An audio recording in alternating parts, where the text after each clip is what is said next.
Good afternoon ಎಲ್ಲರಿಗೂ ಕೂಡ ಸ್ಪರ್ಧಾ ಅರಿವು ಆಪ್ಗೆ ಎಲ್ಲರೂ ಕೂಡ ಸ್ವಾಗತ. ಸೊ ಈ ಒಂದು ವಿಡಿಯೋದಲ್ಲಿ ನಾನು ನಿಮಗೆ ಸ್ಪರ್ಧಾ ಅರಿವು ಲಾಂಚ್ ಮಾಡಿರುವಂತಹ ಟೆಸ್ಟ್ ಡಿಸ್ಕಷನ್ಸ್ ಗಳನ್ನ ನಾನು ಮಾಡ್ತಾ ಇದ್ದೀನಿ. ಇದು ಸ್ಪರ್ಧಾ ಅರಿವು ಮತ್ತು IAS ಬಾಬಾ ಕಾಂಬಿನೇಷನ್ ಆಗಿರುವಂತಹ ಒಂದು ಟೆಸ್ಟ್ ಸೀರೀಸ್ ಆಗಿರುತ್ತೆ. ಟೆಸ್ಟ್ 1 ಎಲ್ಲರೂ ಕೂಡ ಬರ್ದಿರಿ ಅಂತ ಅನ್ಕೊಳ್ತೀನಿ. ಟೆಸ್ಟ್ 2 ಕೂಡ ಬರ್ದಿರಿ ಅಂತ ಅನ್ಕೊಳ್ತೀನಿ. ಸೊ ಟೆಸ್ಟ್ 2 ಗೆ ಕಂಪಾರಿಸನ್ ಮಾಡ್ಕೊಂಡಾಗ ಟೆಸ್ಟ್ 1 ಗೆ ಕಂಪಾರಿಸನ್ ಮಾಡ್ಕೊಂಡಾಗ ಟೆಸ್ಟ್ 2 ಬಹಳ ಸುಲಭ ಇತ್ತು ಅಂತ ಅನ್ಕೊಳ್ತೀನಿ. ಆಲ್ಮೋಸ್ಟ್ ಹೆಚ್ಚು ಕಡಿಮೆ ನೇರವಾದಂತಹ ಪ್ರಶ್ನೆಗಳು ಇದರಲ್ಲಿ ಬಂದಿದ್ದಾವೆ. ಪೇಪರ್ 1 ಸ್ವಲ್ಪ ನಾವು ಅನಾಲಿಟಿಕಲ್ ಮಾಡಿದ್ವಿ. ಸೊ ಟೆಸ್ಟ್ 2 ಏನಾಗಿದೆ, ಅನಾಲಿಟಿಕಲ್ ಗಿಂತ ಸ್ವಲ್ಪ ಹೆಚ್ಚಾಗಿ ಫ್ಯಾಕ್ಚುಯಲ್ ಇದೆ, ಸ್ವಲ್ಪ ಲೆಂತಿ ಇದೆ ಪೇಪರ್. ಇದು ಅಂದ್ರೆ ಸ್ವಲ್ಪ ನಿಮ್ಗೆ ಸ್ಟೇಟ್ಮೆಂಟ್ ಗಳನ್ನ ಓದೋದಕ್ಕೆ ಸ್ವಲ್ಪ ಸಮಯ ಜಾಸ್ತಿ ಬೇಕಾಗತ್ತೆ. ಈ ರೀತಿ ಅಂತಂದ್ರೆ ಎಲ್ಲಾ ರೀತಿಯಂತಹ ಟೆಸ್ಟ್ ಗಳಿಗೆ ನೀವು ಯೂಸ್ ಟು ಆಗ್ಲಿ, ರೆಡಿ ಆಗ್ಲಿ ಅನ್ನೋದಕ್ಕೋಸ್ಕರ ಈ ಒಂದು ಪೇಪರ್ ಅನ್ನ ಈ ರೀತಿ ಮಾಡಿರುವಂತದ್ದು. ಸೊ ಈ ಪೇಪರ್ ನ ಡಿಸ್ಕಷನ್ ಮಾಡಕ್ಕೆ ಶುರು ಮಾಡೋಣ. ಮೊದಲ ಪ್ರಶ್ನೆ ಯಾವುದು ಅಂತ ಗಮನಿಸಿ. So first question match the following ಇರುವಂತದ್ದು. ವೈಸ್ರಾಯ್ ಅವರ ಕಾರ್ಯಕಾರಿ ಮಂಡಳಿ 1942 ಈ ಕೆಳಗಿನ ಸದಸ್ಯರನ್ನ ಅವರ ಖಾತೆಗಳೊಂದಿಗೆ ಹೊಂದಿಸಿ ಅಂತ ಹೇಳ್ತಾರೆ. Doctor BR Ambedkar, Jeremy Raisman, Nalini Ranjan Sarkar, Reginald Maxwell, sir Syed Sultan Ahmed. So ಇಲ್ಲೇನಾಗುತ್ತೆ, ಸಾಮಾನ್ಯವಾಗಿ ಸ್ಟೂಡೆಂಟ್ಸ್ ಮಾಡುವಂತ ಮಿಸ್ಟೇಕ್ ಏನಪ್ಪಾ ಅಂತಂದ್ರೆ, ಇಲ್ಲಿ ಡಾಕ್ಟರ್ BR ಅಂಬೇಡ್ಕರ್ ಅಂತ ಅಂದಾಗ ಡೈರೆಕ್ಟ್ ಆಗಿ ಅವ್ರು ಏನ್ ಮಾಡ್ತಾರೆ, ಸರ್ ಕಾನೂನು ಸಚಿವಾಲಯ ಅಲ್ವಾ ಅನ್ನುವ ರೀತಿಯಲ್ಲಿ ಕಾನೂನು ಸಚಿವಾಲಯವನ್ನ ಇಲ್ಲಿ ಚೂಸ್ ಮಾಡ್ಕೊಂಡ್ಬಿಡ್ತಾರೆ. ಸೊ ಇಲ್ಲೇ ಪ್ರಮುಖವಾಗಿ ರಾಂಗ್ ಆಗುವಂತದ್ದು. ಸೊ ಡಾಕ್ಟರ್ BR ಅಂಬೇಡ್ಕರ್ ಅವರು ಈ ಕಾರ್ಯಕಾರಿ ಮಂಡಳಿಯಲ್ಲಿ ಏನನ್ನ ನಿರ್ವಹಣೆ ಮಾಡಿದ್ರು, ಯಾವ ಖಾತೆ ನಿರ್ವಹಣೆ ಮಾಡಿದ್ರು ಅಂತ ಬಂದಾಗ it is not actually the second one. ಅಂದ್ರೆ ಕಾನೂನು ಸಚಿವಾಲಯ ಅಲ್ಲ, ಅವರು ಕಾರ್ಮಿಕ ಸಚಿವಾಲಯವನ್ನ ಇಲ್ಲಿ ನಿರ್ವಹಣೆ ಮಾಡಿದ್ದಾರೆ. ಸೊ A3 ಇಲ್ಲೇ ಆನ್ಸರ್ ಆಗ್ಬೇಕಾಗತ್ತೆ. ಸೊ A3 ಆನ್ಸರ್ ಆಯ್ತು ಅಂತಂದ್ರೆ ನಾವು B ಅನ್ನ ಎಲಿಮಿನೇಟ್ ಮಾಡ್ಕೋಬಹುದು ಹಾಗೂ D ಅನ್ನ ಎಲಿಮಿನೇಟ್ ಮಾಡ್ಕೋಬಹುದು. ಸೊ ಇದು ನಮಗೆ ಪ್ರಮುಖವಾಗಿ ಇಲ್ಲಿ ಗೊತ್ತಾಗುವಂತಹ ಒಂದು ಮಾಹಿತಿ. ಸೊ ಅದಷ್ಟೇ ಅಲ್ಲದೆ ನಳಿನಿ ರಂಜನ್ ಸರ್ಕಾರ್ ಅವರು ಇವರು ಯಾವ ಖಾತೆಯನ್ನ ಹೊಂದಿದ್ರು ಅಂತಂದಾಗ ಇಲ್ಲಿ C4 ಇವರು ವಾಣಿಜ್ಯ ಖಾತೆಯನ್ನ ಹೊಂದಿರ್ತಾರೆ. ಸೊ ಮಿಕ್ಕಿದ್ದವ್ರದ್ದು ಗೊತ್ತಿಲ್ಲ ಅಂದ್ರೂ ಕೂಡ ಈಗ ಇನ್ನ ಡಿರೈವ್ ಮಾಡ್ಕೋಬಹುದು ನೋಡೋಣ. C4 ಅಂತಂದಾಗ ಏನಾಗುತ್ತೆ, ಇಲ್ಲಿ ನಮ್ಗೆ ಎಲಿಮಿನೇಟ್ ಆಗುತ್ತೆ. So option A. ಸೊ ಮಿಕ್ಕಿದ್ದವ್ರದ್ದು ಗೊತ್ತಿರುತ್ತೆ ಅಂತ ಏನಲ್ಲ, ಅಟ್ಲೀಸ್ಟ್ ಭಾರತೀಯರದ್ದು ಯಾವ ರೀತಿಯಂತಹ ಖಾತೆ 1942 ಅಡಿಯಲ್ಲಿ ಬಂತು ಅನ್ನುವಂಥದ್ದನ್ನ ನಾವಿಲ್ಲಿ ಗಮನಿಸ್ಕೋಬಹುದು. So this is answer for the first question ಆಗಿರುತ್ತೆ. ನೆಕ್ಸ್ಟ್ ಎರಡನೇ ಕ್ವಶನ್ ನೋಡಿ. ಮತ್ತೆ ಎರಡನೇ ಕ್ವಶನ್ ಕೂಡ ಸ್ವಲ್ಪ ಟ್ರಿಕ್ ಅಂತಹ ಒಂದು ಕ್ವಶನ್ ಆಗಿದೆ. ಇಲ್ಲಿ ಹೈಕೋರ್ಟ್ಗಳು ಮತ್ತು ಅದರ ಮುಖ್ಯ ಪೀಠಗಳು ಎನ್ನುವಂತಹ ಸಂದರ್ಭ ಬಂದಾಗ, ಸೊ ಹೈಕೋರ್ಟ್ ಈಗ ಎಕ್ಸಾಂಪಲ್ ನಾವು ಮಧ್ಯಪ್ರದೇಶ ಹೈಕೋರ್ಟ್ ಅಂತ ಬಂದಾಗ ಭೋಪಾಲ್ ನಲ್ಲಿ ಮುಖ್ಯ ಪೀಠ ಇದೆ ಅಂತ ಹೇಳ್ತೀವಿ. ಸೊ ಭೋಪಾಲ್ ನಲ್ಲಿ ಮುಖ್ಯ ಪೀಠ ಇದೆಯಾ, is the main, say, you know, the principal location of the High Court, is it located at Bhopal? Bhopal is a capital, no doubt about it. ಆದರೆ it is actually located at Jodhpur. Okay, na? It is located at Jodhpur. So Madhya Pradesh High Court at the following, it is Jodhpur. Okay, sorry, Jabalpur. Okay, Jabalpur. Then what about Rajasthan High Court? Rajasthan High Court Jodhpur dalli idya? Rajasthan high court ಜೋಧ್ಪುರದಲ್ಲಿ ಇದೆ, correct ಇದೆ. Next Odisha high court ಭುವನೇಶ್ವರದಲ್ಲಿ ಇದೆಯಾ? Odisha high court ಕಟಕ್ ಅಲ್ಲಿ ಇರುವಂತದ್ದು. Okay, so Bhubaneswar ಇಲ್ಲಿ capital ಇಲ್ಲ ಅಂತಲ್ಲ, ಬಟ್ ಆದ್ರೆ ಆಕ್ಚುಲಿ ಇರುವಂತದ್ದು ಕಟಕ್ ನಲ್ಲಿ. ನೆಕ್ಸ್ಟ್ ಗುಜರಾತ್ ಹೈಕೋರ್ಟ್ ಗಾಂಧಿನಗರದಲ್ಲಿ ಇದೆಯಾ ಅಂತ ಬಂದಾಗ ಗಾಂಧಿನಗರ ಇದರ ಕ್ಯಾಪಿಟಲ್, ಆದ್ರೆ ಹೈಕೋರ್ಟ್ ಇರುವಂತದ್ದು ಅಹಮದಾಬಾದ್ ನಲ್ಲಿ. ಓಕೆ, ಸೊ ಹಾಗಾಗಿ 4, 3, 1 ಮೂರು ತಪ್ಪಾಗ್ತವೆ, ಎರಡನೇದು ಸರಿ ಇದೆ. ಎಷ್ಟು ಜೋಡಿ ಸರಿಗಳಿದ್ದಾವೆ? ಕೇವಲ ಒಂದು ಜೋಡಿ. ಓಕೆನಾ? So 1 is right. ಇಲ್ಲಿ ಎ ಆನ್ಸರ್ ಆಗುತ್ತೆ. ನೆಕ್ಸ್ಟ್ ಮುಂದಿನ ಪ್ರಶ್ನೆ. Consider the following statements regarding the charter acts. So charter act ಗಳು ಹಲವಾರು ಬಂದವು ಅನ್ನೋದು ನಿಮ್ಗೆ ಗೊತ್ತಿದೆ. ಸೊ 1833 ಚಾರ್ಟರ್ ಆಕ್ಟ್ ಫಸ್ಟ್ ಕೊಟ್ಟಿದ್ದಾರೆ. It made the Governor General of Bengal the Governor General of India ಅಂತ ಹೇಳ್ತಾರೆ. Ended the East India Company's activities as a trading body. Absolutely correct. Charter Act of 1833 successfully introduced open competition for selection of civil servants ಅಂತ ಹೇಳ್ತಾರೆ. So open competition ಅನ್ನುವಂತಹ ಪ್ರಸ್ತಾಪ ಬಂದಿತ್ತು, ಇಲ್ಲ ಅಂತಲ್ಲ. But was it implemented in 1833 Charter Act ಅಂತಂದ್ರೆ no, because the Court of Directors of the East India Company opposed anything related to open competition.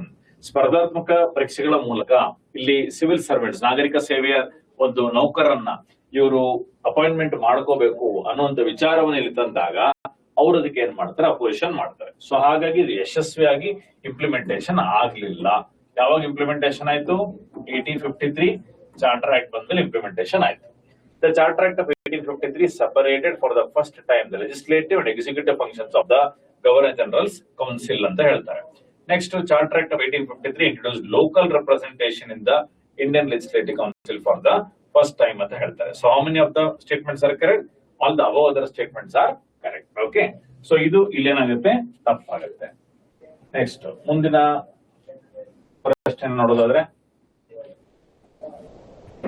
which of the following statements regarding Government of India 1858 Act are correct? It abolished East India Company and established the system of double government by ending the Board of Introduced Allah. It ended the system of double government by ending the Board of Control and Court of Directors. So ಇಲ್ಲಿ ನಿರ್ದೇಶಕರ ಮಂಡಳಿ ಅನ್ನುವಂಥದ್ದನ್ನ ಮಾಡಿರ್ತಾರೆ, court of directors, ಇಲ್ಲಿ board of control ಅನ್ನುವಂಥದ್ದನ್ನು ಕೂಡ ಮಾಡಿರ್ತಾರೆ.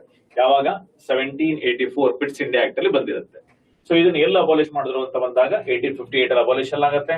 It change the designation of governor general of India to viceroy with Lord Canning becoming the first viceroy ಅಂತ ಹೇಳ್ತಾರೆ. ಕರೆಕ್ಟ್ ಆಗುತ್ತೆ. It created the office of secretary of state for India as an Indian civil servant reporting directly to the viceroy of India. So ಈ statement correct ಇದೆಯಾ ಎನ್ನುವಂತ ವಿಚಾರವನ್ನ ನಾವಿಲ್ಲಿ ನೋಡುವಂತದ್ದಾದ್ರೆ, so office of secretary of state ಅನ್ನ create ಮಾಡ್ತಾ ಅಂತ ಬಂದಾಗ, ಇಲ್ಲಿ Bharat secretary of state ಹುದ್ದೆಯನ್ನ create ಮಾಡಿತು. ಆದ್ರೆ ಯಾರ ಸೆಕ್ರೆಟರಿ ಆಫ್ ಸ್ಟೇಟ್ ಆಗಿರ್ತಾರೆ?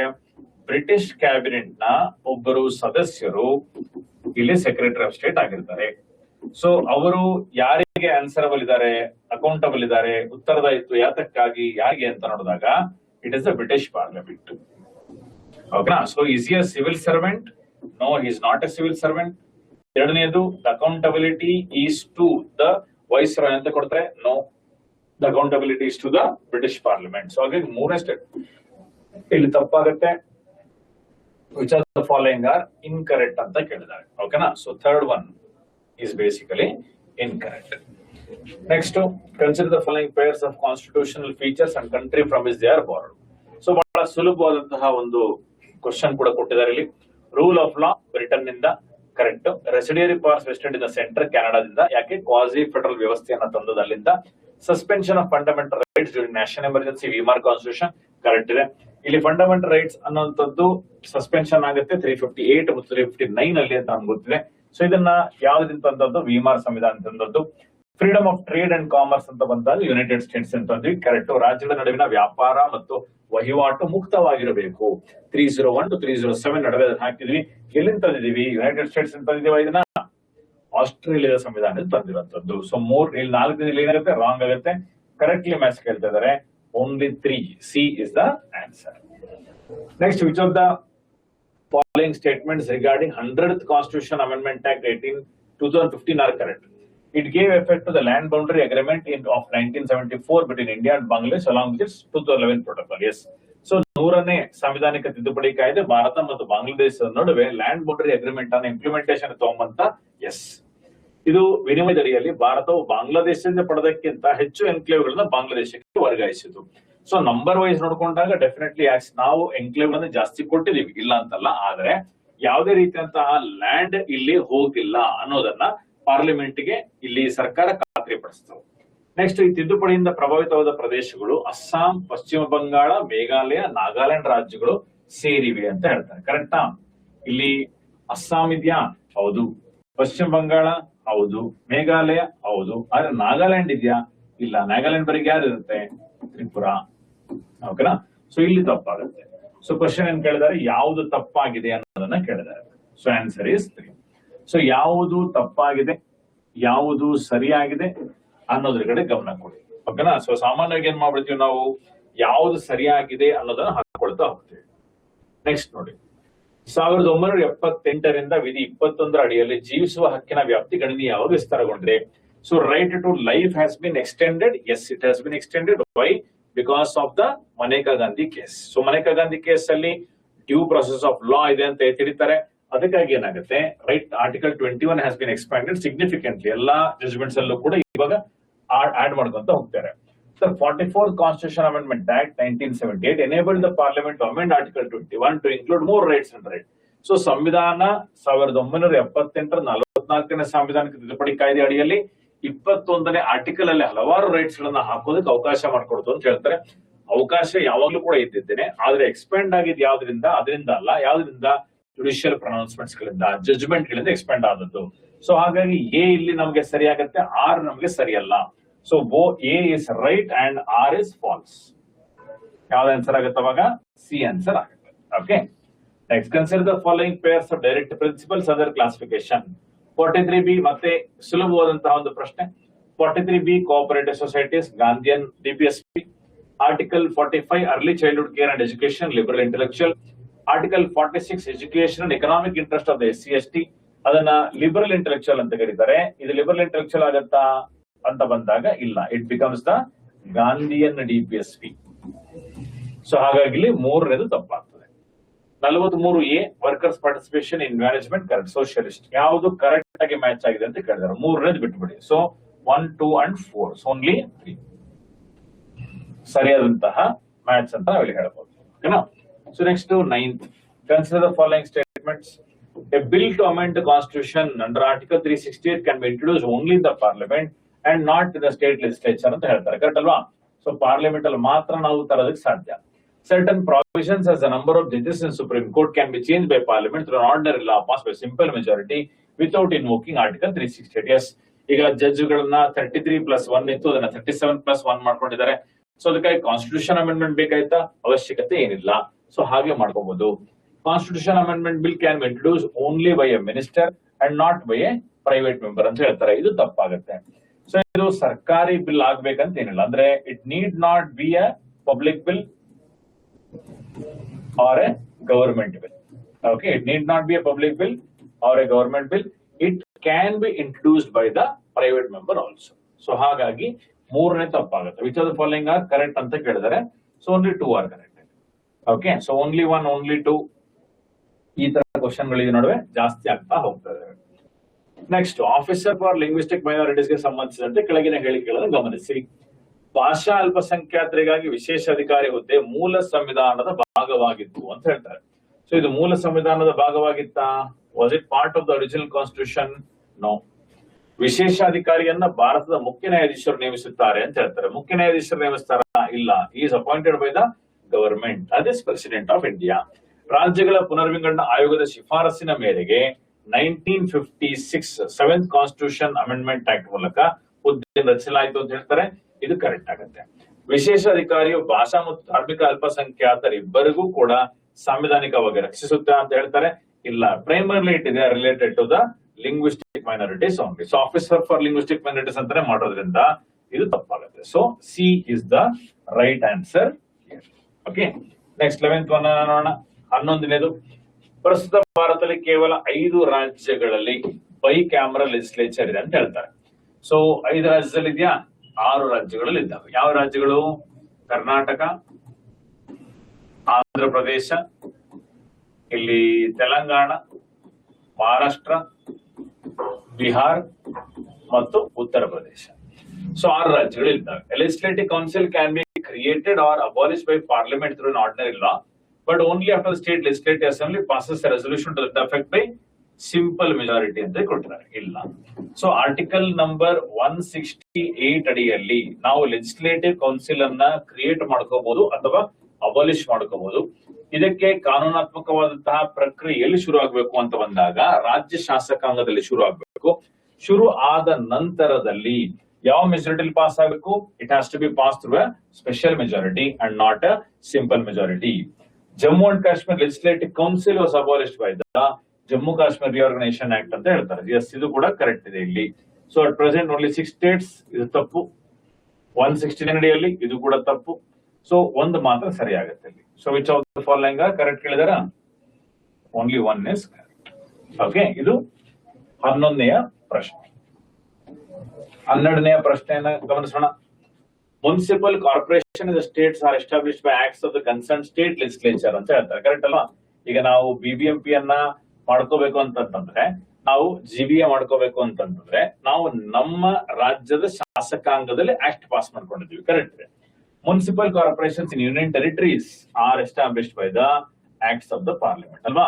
ಈಗ union territory municipal corporation pass ಮಾಡಬೇಕು ಅಂತ ಅಲ್ಲಿ ಶಾಸಕಾಂಗ ಇರೋದಿಲ್ಲ, ಹಾಗಾಗಿ ಯಾರು ಮಾಡ್ಬೇಕಾಗತ್ತೆ, it has to be done by the parliament. So which of the following are correct ಅಂತಂದ್ರೆ both are actually correct here.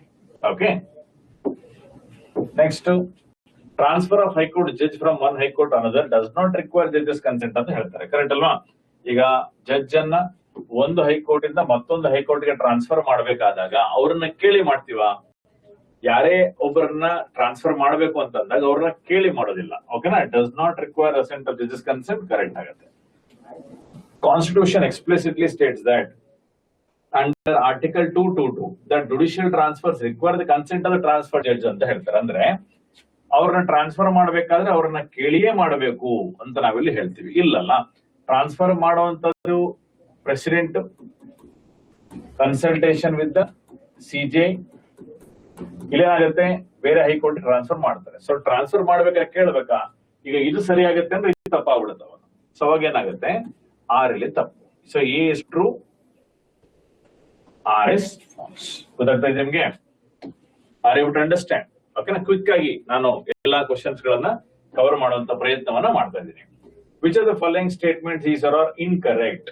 ಯಾವುದು ಸರಿ ಇಲ್ಲ ಅಂತ ಕೇಳಿದ್ದಾರೆ, ತಪ್ಪು ಯಾವುದು ಅನ್ನೋಂಥದ್ದು ಕೇಳ್ತಿದ್ದಾರೆ.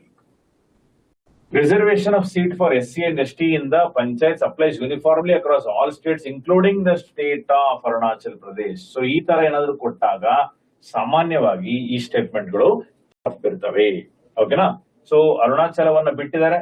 83ನೇ ಸಾಂವಿಧಾನಿಕ ತಿದ್ದುಪಡಿ, 83ನೇ 83rd ಕಾನ್ಸ್ಟಿಟ್ಯೂಷನ್ ಅಮೆಂಡ್ಮೆಂಟ್ ಆಕ್ಟ್ 2003 ಬರುತ್ತೆ. ಓಕೆ, ಸೊ ಈ ಕಾನ್ಸ್ಟಿಟ್ಯೂಷನ್ ಅಮೆಂಡ್ಮೆಂಟ್ ಆಕ್ಟ್ ಮೂಲಕ ಇದನ್ನ ಅರುಣಾಚಲ ಪ್ರದೇಶವನ್ನು ಬಿಟ್ಟಿದ್ದಾರೆ. Next, election commissioner can be removed in the manner on the grounds as applicable to the state high court, correct ಆಗುತ್ತೆ. Person can be elected to the panchayat if he attained age of 21 years, correct ಆಗುತ್ತೆ. So ತಪ್ಪು ಯಾವುದು ಅಂತ ಕೇಳ್ತಿರೋದ್ರಿಂದ one only ಇಲ್ಲಿ ತಪ್ಪಾಗ್ತದೆ. Okay, next 15 ಅಂತ ಬಂದಾಗ which one of the following best explain constitutional position regarding election of Lok Sabha members from union territory? So ಕೇಂದ್ರಾಡಳಿತ ಪ್ರದೇಶಗಳಿಂದಲೂ ಕೂಡ ಇಲ್ಲಿ ಲೋಕಸಭೆಗೆ ಸದಸ್ಯರ ಆಯ್ಕೆ ನಡೆಯುತ್ತೆ. ಅವರನ್ನ 80ನೇ ವಿಧಿ ಅಡಿಯಲ್ಲಿ ರಾಷ್ಟ್ರಪತಿ ನಾಮನಿರ್ದೇಶನ ಮಾಡುತ್ತೆ ಅಂತ ಹೇಳ್ತಾರೆ, ಇಲ್ಲ ಇದು ತಪ್ಪಿದೆ. ಸಂವಿಧಾನವು ನೇರ ಚುನಾವಣೆಯನ್ನು ಸೂಚಿಸುತ್ತದೆ ಅಂತ ಹೇಳ್ತಾರೆ, ಸಂವಿಧಾನ ನೇರ ಚುನಾವಣೆಯನ್ನು ಸೂಚಿಸುತ್ತೆ. ಸಂವಿಧಾನ ಸೂಚಿಸುತ್ತ ಇಲ್ಲ, ಯೂನಿಯನ್ ಟೆರಿಟರಿ ಆಕ್ಟ್ ಇದಾವೆ. ಓಕೆನಾ, ಚುನಾವಣಾ ವಿಧಾನವನ್ನು ನಿರ್ಧರಿಸಲು ಸಂಸತ್ತಿಗೆ ಅಧಿಕಾರ ನೀಡಲಾಗಿದೆ, ಕರೆಕ್ಟ್ ಇದೆ. ಸಂಸತ್ತಿಗೆ ಅಧಿಕಾರವನ್ನು ನೀಡಲಾಗಿದೆ ಮತ್ತು ಅದು ಕೇಂದ್ರಾಡಳಿತ ಪ್ರದೇಶಗಳ ಲೋಕಸಭೆಗೆ ನೇರ ಚುನಾವಣೆ ಕಾಯ್ದೆ 1985 ಇದರ ಮೂಲಕ ಅವಕಾಶ ಒದಗಿಸಿದೆ, ಕರೆಕ್ಟ್ ಇದೆ. ಅವರನ್ನು ಚುನಾವಣಾ ಗಣದ ಮೂಲಕ ಪರೋಕ್ಷವಾಗಿ ಆಯ್ಕೆ ಮಾಡಲಾಗುತ್ತದೆ ಅಂತ ಹೇಳ್ತಾರೆ. ಚುನಾವಣಾ ಗಣವನ್ನು ಮಾಡ್ಬೇಕಂತ ಏನಿಲ್ಲ, ಚುನಾವಣಾ ಗಣ ಅಥವಾ ನಿರ್ವಾಚನ ಮಂಡಳಿ ಅಂತ ಏನ್ ಮಾಡ್ತೀವಿ ಅದನ್ನ ರಾಜ್ಯಸಭಾಗೆ ಕಳಿಸ್ಬೇಕಾದಾಗ ಮಾಡ್ತೀವಿ ಅದನ್ನ. ಓಕೆನಾ, ಸೊ ಅಲ್ಲಿ ತನಕ ಏನು ಬೇಕಿಲ್ಲ. Next, okay, Balwantrai Mehta committee, Ashok Mehta committee, GVK Rao committee, LM Singhvi committee. So committee ಮತ್ತು ಅದರ ರೆಕಮೆಂಡೇಶನ್ಸ್. ಸೊ ಯಾರು ಏನ್ ರೆಕಮೆಂಡೇಶನ್ ಕೊಟ್ಟಿದ್ದಾರೆ ಕೇಳೋಣ. ಬಲವಂತರಾಯ್ ಮೆಹ್ತಾ ಕಮಿಟಿ ಅಂತ ಬಂದಾಗ ಸೊ ಕಾನ್ಸ್ಟಿಟ್ಯೂಷನಲ್ ರೆಕಗ್ನಿಷನ್ ಹೇಳ್ತಾ recommendation 3 tier panchayat raj system. So 3 tier panchayat raj system ಕೊಟ್ಟಿದ್ಯಾರು? ಬಲವಂತರಾಯ್ ಮೆಹ್ತಾ ಕಮಿಟಿ. ಅಶೋಕ್ ಮೆಹ್ತಾ 2 ಟೈರ್ ಕೊಡ್ತು, replacing 3 tier system with 2 tier system. So Ashok Mehta ಇಲ್ಲಿ ಬರ್ತದೆ. GVK Rao committee core developmental process ಇದನ್ನ ಹೇಳ್ಬೋದು. LM Singhvi committee constitutional recognition. So answer ಏನಾಗುತ್ತೆ? A2 ಇಲ್ಲಿದೆ. A2, B3, C4, D1. That is the answer for 16th one. 17th, consider the following statements regarding 74th Constitutional Amendment Act 1982. It provides for 3 types of municipalities. ನಗರ ಪಂಚಾಯತಿ ಸಣ್ಣದಕ್ಕೆ, municipal council ಸ್ವಲ್ಪ ದೊಡ್ಡದಕ್ಕೆ, municipal corporation ದೊಡ್ಡ ನಗರಗಳಿಗೆ. An industrial township where municipal services are already provided by industrial establishment. Example, township ಗಳು may be exempted by governor from having a municipalities.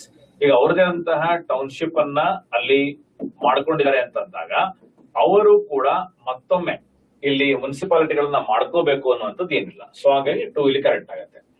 at least 4/5 of the members of district planning committee must be elected by the elected members of direct panchayat and municipalities. Correct. So all three here are basically correct. Okay. This 17th. Next to 18th. Delhi, Puducherry, Andaman ಮತ್ತು Nicobar Islands, Jammu Kashmir, Ladakh are concurrently administered by Lieutenant Governor. Correct. ಇವೆಲ್ಲವೂ ಕೂಡ ಕೇಂದ್ರಾಡಳಿತ ಪ್ರದೇಶಗಳಾಗಿರೋದ್ರಿಂದ ಇವನ್ನ ಯಾರು governor ಮಾಡ್ತಾರೆ? So it is administered by Lieutenant Governor or an administrator ಅಂತ ಕರೀತೀವಿ. The Governor of Punjab also concurrently serves as the administrator of Chandigarh. ಇದು ಕೂಡ ಕರೆಕ್ಟ್ ಇದೆ. Lakshadweep does not have a separate administrator and is administered directly by the administrator of Dadra and Nagar Haveli ಅಂತ ಕರೀತಾರೆ. ಇಲ್ಲ. So ಲಕ್ಷದ್ವೀಪಕ್ಕೆ ತನ್ನದೇ ಆದಂತಹ ಆಡಳಿತಗಾರನನ್ನ ಇಲ್ಲಿ ನೇಮಕಾತಿ ಮಾಡಲಾಗಿದೆ. ಓಕೆನಾ? So it is not the administrator of Dadra and Nagar Haveli who is looking after the Lakshadweep Islands. ಓಕೆನಾ? ಸೊ ಇಲ್ಲಿ ಆಡಳಿತಗಾರ ಸ್ವಂತ ಆಡಳಿತಗಾರ ಇದ್ದಾನೆ. ದದ್ರಾ ಮತ್ತು ನಗರ ಹವೇಲಿ, ದಮನ್ ಅಂಡ್ ದಿಯು ಅದಕ್ಕೆ ಒಬ್ರು ಅಡ್ಮಿನಿಸ್ಟ್ರೇಟರ್ ಇದ್ದಾರೆ. ಸೊ ಹಾಗಾಗಿ ಆನ್ಸರ್ ಏನಾಗುತ್ತೆ ಇಲ್ಲಿ? With the following statements are correct ಅಂತ ಕೇಳಿದ್ದಾರೆ. So only 2 will becomes correct. ಇಲ್ಲಿ ನೋಡಿ, next election commissioner and other election commissioners hold office for A term of 65 years ಅಥವಾ ಅವರಿಗೆ 6 ವರ್ಷ ಅಥವಾ ಅವರಿಗೆ 65 ವರ್ಷ ತುಂಬುವವರೆಗೆ ಅವರಿಗೆ ಕಚೇರಿಯಲ್ಲಿ ಮುಂದುವರಿಬಹುದು ಅಂತ ಹೇಳ್ತಾರೆ. ಕರೆಕ್ಟ್ ಆಗುತ್ತೆ. ಮುಖ್ಯ ಚುನಾವಣಾ ಆಯುಕ್ತರನ್ನ ಸರ್ವೋಚ್ಚ ನ್ಯಾಯಾಲಯದ ನ್ಯಾಯಾಧೀಶರಿಗೆ ಅನ್ವಯಿಸುವ ಅದೇ ರೀತಿ ಮತ್ತು ಅದೇ ಕಾರಣಗಳ ಮೇಲೆ ತೆಗೆದು ಹಾಕಬಹುದು ಅಲ್ವಾ? ಈಗ ಇವ್ರಿಗೆ ಇಮ್ಯುನಿಟಿಯನ್ನ ಕೊಟ್ಟಿದ್ದಾರೆ. ಸುಪ್ರೀಂ ಕೋರ್ಟ್ ಜಡ್ಜ್ ಅನ್ನ ಯಾವ ರೀತಿ ತೆಗೆದು ಹಾಕ್ತಾರೆ ಅದೇ ರೀತಿಯಲ್ಲೇ ತೆಗೆದು ಹಾಕ್ತಾರೆ ಅನ್ನೋದು ನಿಮ್ಗೆ ಗೊತ್ತಿದೆ. ನೆಕ್ಸ್ಟ್, ಇತರ ಯಾವುದೇ ಚುನಾವಣಾ ಆಯುಕ್ತರನ್ನು ಸರ್ವೋಚ್ಚ ನ್ಯಾಯಾಲಯದ ನ್ಯಾಯಾಧೀಶರಂತೆ ತೆಗೆದು ಹಾಕಬೇಕು. ಕರೆಕ್ಟ್. ಮುಖ್ಯ ಚುನಾವಣಾ ಆಯುಕ್ತರ ಯಾವುದೇ ಪಾತ್ರವಿಲ್ಲದೆ ಅಂತ ಹೇಳ್ತಾರೆ. ಸೊ ಇಲ್ಲಿ ಅರ್ಥ ಏನ್ ಮಾಡ್ಕೋಬೇಕು ಅಂತಂದ್ರೆ, ಅದರ್ ಎಲೆಕ್ಷನ್ ಕಮಿಷನರ್ಸ್ ಗಳನ್ನ ರಿಮೂವ್ ಮಾಡಬೇಕು ಅಂತಂದ್ರೆ ಚೀಫ್ ಎಲೆಕ್ಷನ್ ಕಮಿಷನರ್ ಗಳು ರಿಪೋರ್ಟ್ ಗಳನ್ನ ಕೊಡ್ಲೇಬೇಕು. ಅಂದ್ರೆ ಇವರು ಏನೋ ಮೋಸ ಮಾಡಿದ್ದಾರೆ, ಇವರನ್ನ ತೆಗೆದು ಹಾಕ್ಲೇಬೇಕು ಅಂತ ಹೇಳಿ. ಸೊ ಇಲ್ಲೂ ಕೂಡ is equivalent to a supreme court judge ಅಂದ್ರೆ ಹೌದು, ಸುಪ್ರೀಂ ಕೋರ್ಟ್ ಜಡ್ಜ್ ಅನ್ನ ಯಾವ ರೀತಿ ತೆಗೆದು ಹಾಕಬೇಕು ಅದೇ ರೀತಿಯ ತೆಗೆದು ಹಾಕುವಂಥದ್ದು. ಆದರೆ ಒಂದು ಎಕ್ಸ್ಟ್ರಾ ಒಂದು ಪ್ರಿನ್ಸಿಪಲ್ ಕೂಡ ಕೊಟ್ಟಿದ್ದಾರೆ. ಎಂತ? Chief election commissioner should send a report to the election regarding the election commissioners removal. So ಅವ್ರು ರೆಕಮೆಂಡೇಶನ್ ಕೊಡ್ಲಿಲ್ಲ ಅಂತಂದ್ರೆ, ಇವ್ರನ್ನ ತೆಗೆದು ಹಾಕಿ ಅಂತ ರೆಕಮೆಂಡೇಶನ್ ಕೊಡ್ಲಿಲ್ಲ ಅಂತಂದ್ರೆ ನಾವು ಇಲ್ಲಿ ನ್ಯಾಯಾಲಯಕ್ಕೆ ಯಾವುದೇ ರೀತಿಯಂತ ಪಾತ್ರವನ್ನು ಕೊಡುವಂತ ಅವಶ್ಯಕತೆ ಇಲ್ಲ. ಓಕೆನಾ? ಸೊ ಆನ್ಸರ್ ಏನಾಗುತ್ತೆ? ಎಷ್ಟು ಹೇಳಿಕೆಗಳು ಸರಿಯಾಗಿದ್ದಾವೆ? ಸೊ 2 ಹೇಳಿಕೆಗಳು ಇಲ್ಲಿ ಸರಿಯಾಗಿದ್ದಾವೆ ಅನ್ನೋದನ್ನ ಅರ್ಥ ಮಾಡ್ಕೊಳ್ಬೇಕು. ಓಕೆ. ಸೊ ನೆಕ್ಸ್ಟ್ 19 ಆಯ್ತು. 20 25. The chairman of UPSC on ceasing to hold office is not eligible for further employment under the government of India or the government of any state. ಅಲ್ವಾ? UPSC ಚೇರ್ಮನ್ ನೀವೊಬ್ರು ಒಂದ್ಸರಿ ಆದ್ರಿ ಅಂತಂದ್ರೆ ಭಾರತ ಸರ್ಕಾರದ ಅಡಿಯಲ್ಲಾಗ್ಲಿ ಅಥವಾ ರಾಜ್ಯ ಸರ್ಕಾರದ ಅಡಿಯಲ್ಲಾಗ್ಲಿ ಯಾವುದೇ ರೀತಿಯಂತ ಉದ್ಯೋಗಕ್ಕೆ ಅರ್ಹರಾಗುವುದಿಲ್ಲ ಅಂತ ಹೇಳ್ತಾರೆ. ಕರೆಕ್ಟ್. ಇದು 2ನೇದು ನೋಡಿ, UPSC ಅಧ್ಯಕ್ಷರನ್ನ ಹೊರತುಪಡಿಸಿ ಒಬ್ಬ ಸದಸ್ಯರು ಹುದ್ದೆ ತೊರೆದ ನಂತರ UPSC ಅಧ್ಯಕ್ಷರಾಗಿ ಅಥವಾ ರಾಜ್ಯ ಲೋಕಸೇವಾ ಅಧ್ಯಕ್ಷರಾಗಿ ನೇಮಕಗೊಳ್ಳಲು ಅರ್ಹರಾಗಿರುತ್ತಾರೆ. So once you are a member of UPSC, you can either become the chairman of the UPSC or chairman of another state public service commission, but no other employment under the government of India or the government of state. Next, for alleged misbehavior, the president can remove the chairman or a member of the UPSC only after the Supreme Court on reference from the president holds an inquiry and does a removal. So 3 statement ಗಳು ಕೂಡ ಇಲ್ಲಿ ಸರಿದಾವೆ. Simple ಆದಂತಹ ಒಂದು ಪ್ರಶ್ನೆ ಇದು. Okay. So ಎಷ್ಟು ಪ್ರಶ್ನೆ ಆದ್ರೂ ಈಗ 20 ಪ್ರಶ್ನೆಗಳು ಮುಗಿದಿದ್ದಾವೆ. 21ನೇದು, ಕನ್ಸಿಡರ್ ದ ಫಾಲೋಯಿಂಗ್ ಸ್ಟೇಟ್ಮೆಂಟ್ಸ್. ಮತ್ತೆ chairman and members of the state public service commission R appointed by the governor of the state ಅಂತ ಹೇಳಿ ಕರೀತಾರೆ. ಸೊ ಅಪಾಯಿಂಟ್ಮೆಂಟ್ ಹೌದು, ಗವರ್ನರ್ ಆಫ್ ದ ಸ್ಟೇಟ್ ಅವರು ಮಾಡ್ತಾರೆ. Unlike UPSC members, SPSC members can be removed only by the governor without any reference to the president of the Supreme Court ಅಂತ ಹೇಳ್ತಾರೆ. Correct ಆಗತ್ತಾ? ಇಲ್ಲ. So state public service commission members ಗಳನ್ನು ತೆಗಿಬೇಕಾದ್ರೂ ಕೂಡ ಬಹಳ ಕಠಿಣವಾದಂತಹ ಒಂದು ಪ್ರೊಸೀಜರ್ ಅನ್ನ ಕೊಟ್ಟಿದ್ದಾರೆ. ಹೇಗೆ UPSC ಮೆಂಬರ್ಸ್ ಅನ್ನ ತೆಗಿತಾರೆ ಅದೇ ರೀತಿಯಲ್ಲಿ ತೆಗೆಯೋದು. And they are equivalent to supreme court judge. So supreme court ಜಡ್ಜಿಗೆ ಈಕ್ವಲ್ ಆಗಿ ಏನು ಪ್ರೊಸೀಜರ್ ಕೊಡ್ತಾರೆ ಅದೇ ಕೊಡ್ತಾರೆ. ಮತ್ತು ಮಿಸ್ಬಿಹೇವಿಯರ್ ಆಗಿದೆ, ದುರ್ವರ್ತನೆ ಆಗಿದೆ ಅಂತ ಬಂದಾಗ ಸುಪ್ರೀಂ ಕೋರ್ಟ್ ಇಲ್ಲಿ ಎಂಕ್ವೈರಿ ಮಾಡಿ ಅವರು ಒಂದು ಔಟ್ಪುಟ್ ಅನ್ನ ರಿಪೋರ್ಟ್ ಅನ್ನ ಕೊಡಬೇಕು. ಅವಾಗ ಮಾತ್ರ ಅವನ್ನ ತೆಗೆಯೋದಕ್ಕೆ ಸಾಧ್ಯ. ಸೊ ಹಾಗೆ ಸೆಕೆಂಡ್ ಸ್ಟೇಟ್ಮೆಂಟ್ ಏನಾಗುತ್ತೆ? ತಪ್ಪಾಗುತ್ತೆ. A member of State Public Service Commission on ceasing to hold office is eligible for appointment as chairman of that commission or of UPSC but for not any other employment of the government of India or the union. Okay na? So ಎರಡು statement number 1 and 3 are correct, 2 wrong. So only 2 ಇಲ್ಲಿ correct ಆಗುತ್ತೆ. Which of the following statements these are incorrect? ಇಲ್ಲಿ ನೋಡಿ, ಯಾವುದು ಸರಿ ಅಲ್ಲ, ಯಾವುದು ಸರಿ ಅಲ್ಲ ಅನ್ನೋದನ್ನ ಇಲ್ಲಿ ತೋರಿಸಿದ್ದಾರೆ. ಓಕೆನಾ? Constitution itself laid down detailed qualification required for chairman and finance commission. ಹೇಳಿದಾರ ಅಂತ ಬಂದಾಗ ಇಲ್ಲ, detailed qualifications ಅನ್ನು ಎಲ್ಲೂ ಹೇಳಿಲ್ಲ, ಜನರಲ್ ಆಗಿ ಹೇಳಿದಾರೆ ಅಷ್ಟೇ. Chairman of the finance commission should be person having experience in public administration ಅಂತ ಹೇಳ್ತಾರೆ. ಪಬ್ಲಿಕ್ ಅಡ್ಮಿನಿಸ್ಟ್ರೇಷನ್ ಅಲ್ಲ, ಪಬ್ಲಿಕ್ ಅಫೇರ್ಸ್ ಅಲ್ಲಿ. ಸೊ ಪಬ್ಲಿಕ್ ಅಡ್ಮಿನಿಸ್ಟ್ರೇಷನ್ ಅಲ್ಲಿ ಯಾರು ಆಗ್ತಾರೆ? ಆಫೀಸರ್ಸ್ ಗಳು ಮಾತ್ರ ಆಗಬೇಕು ಅಂತ ಅರ್ಥ.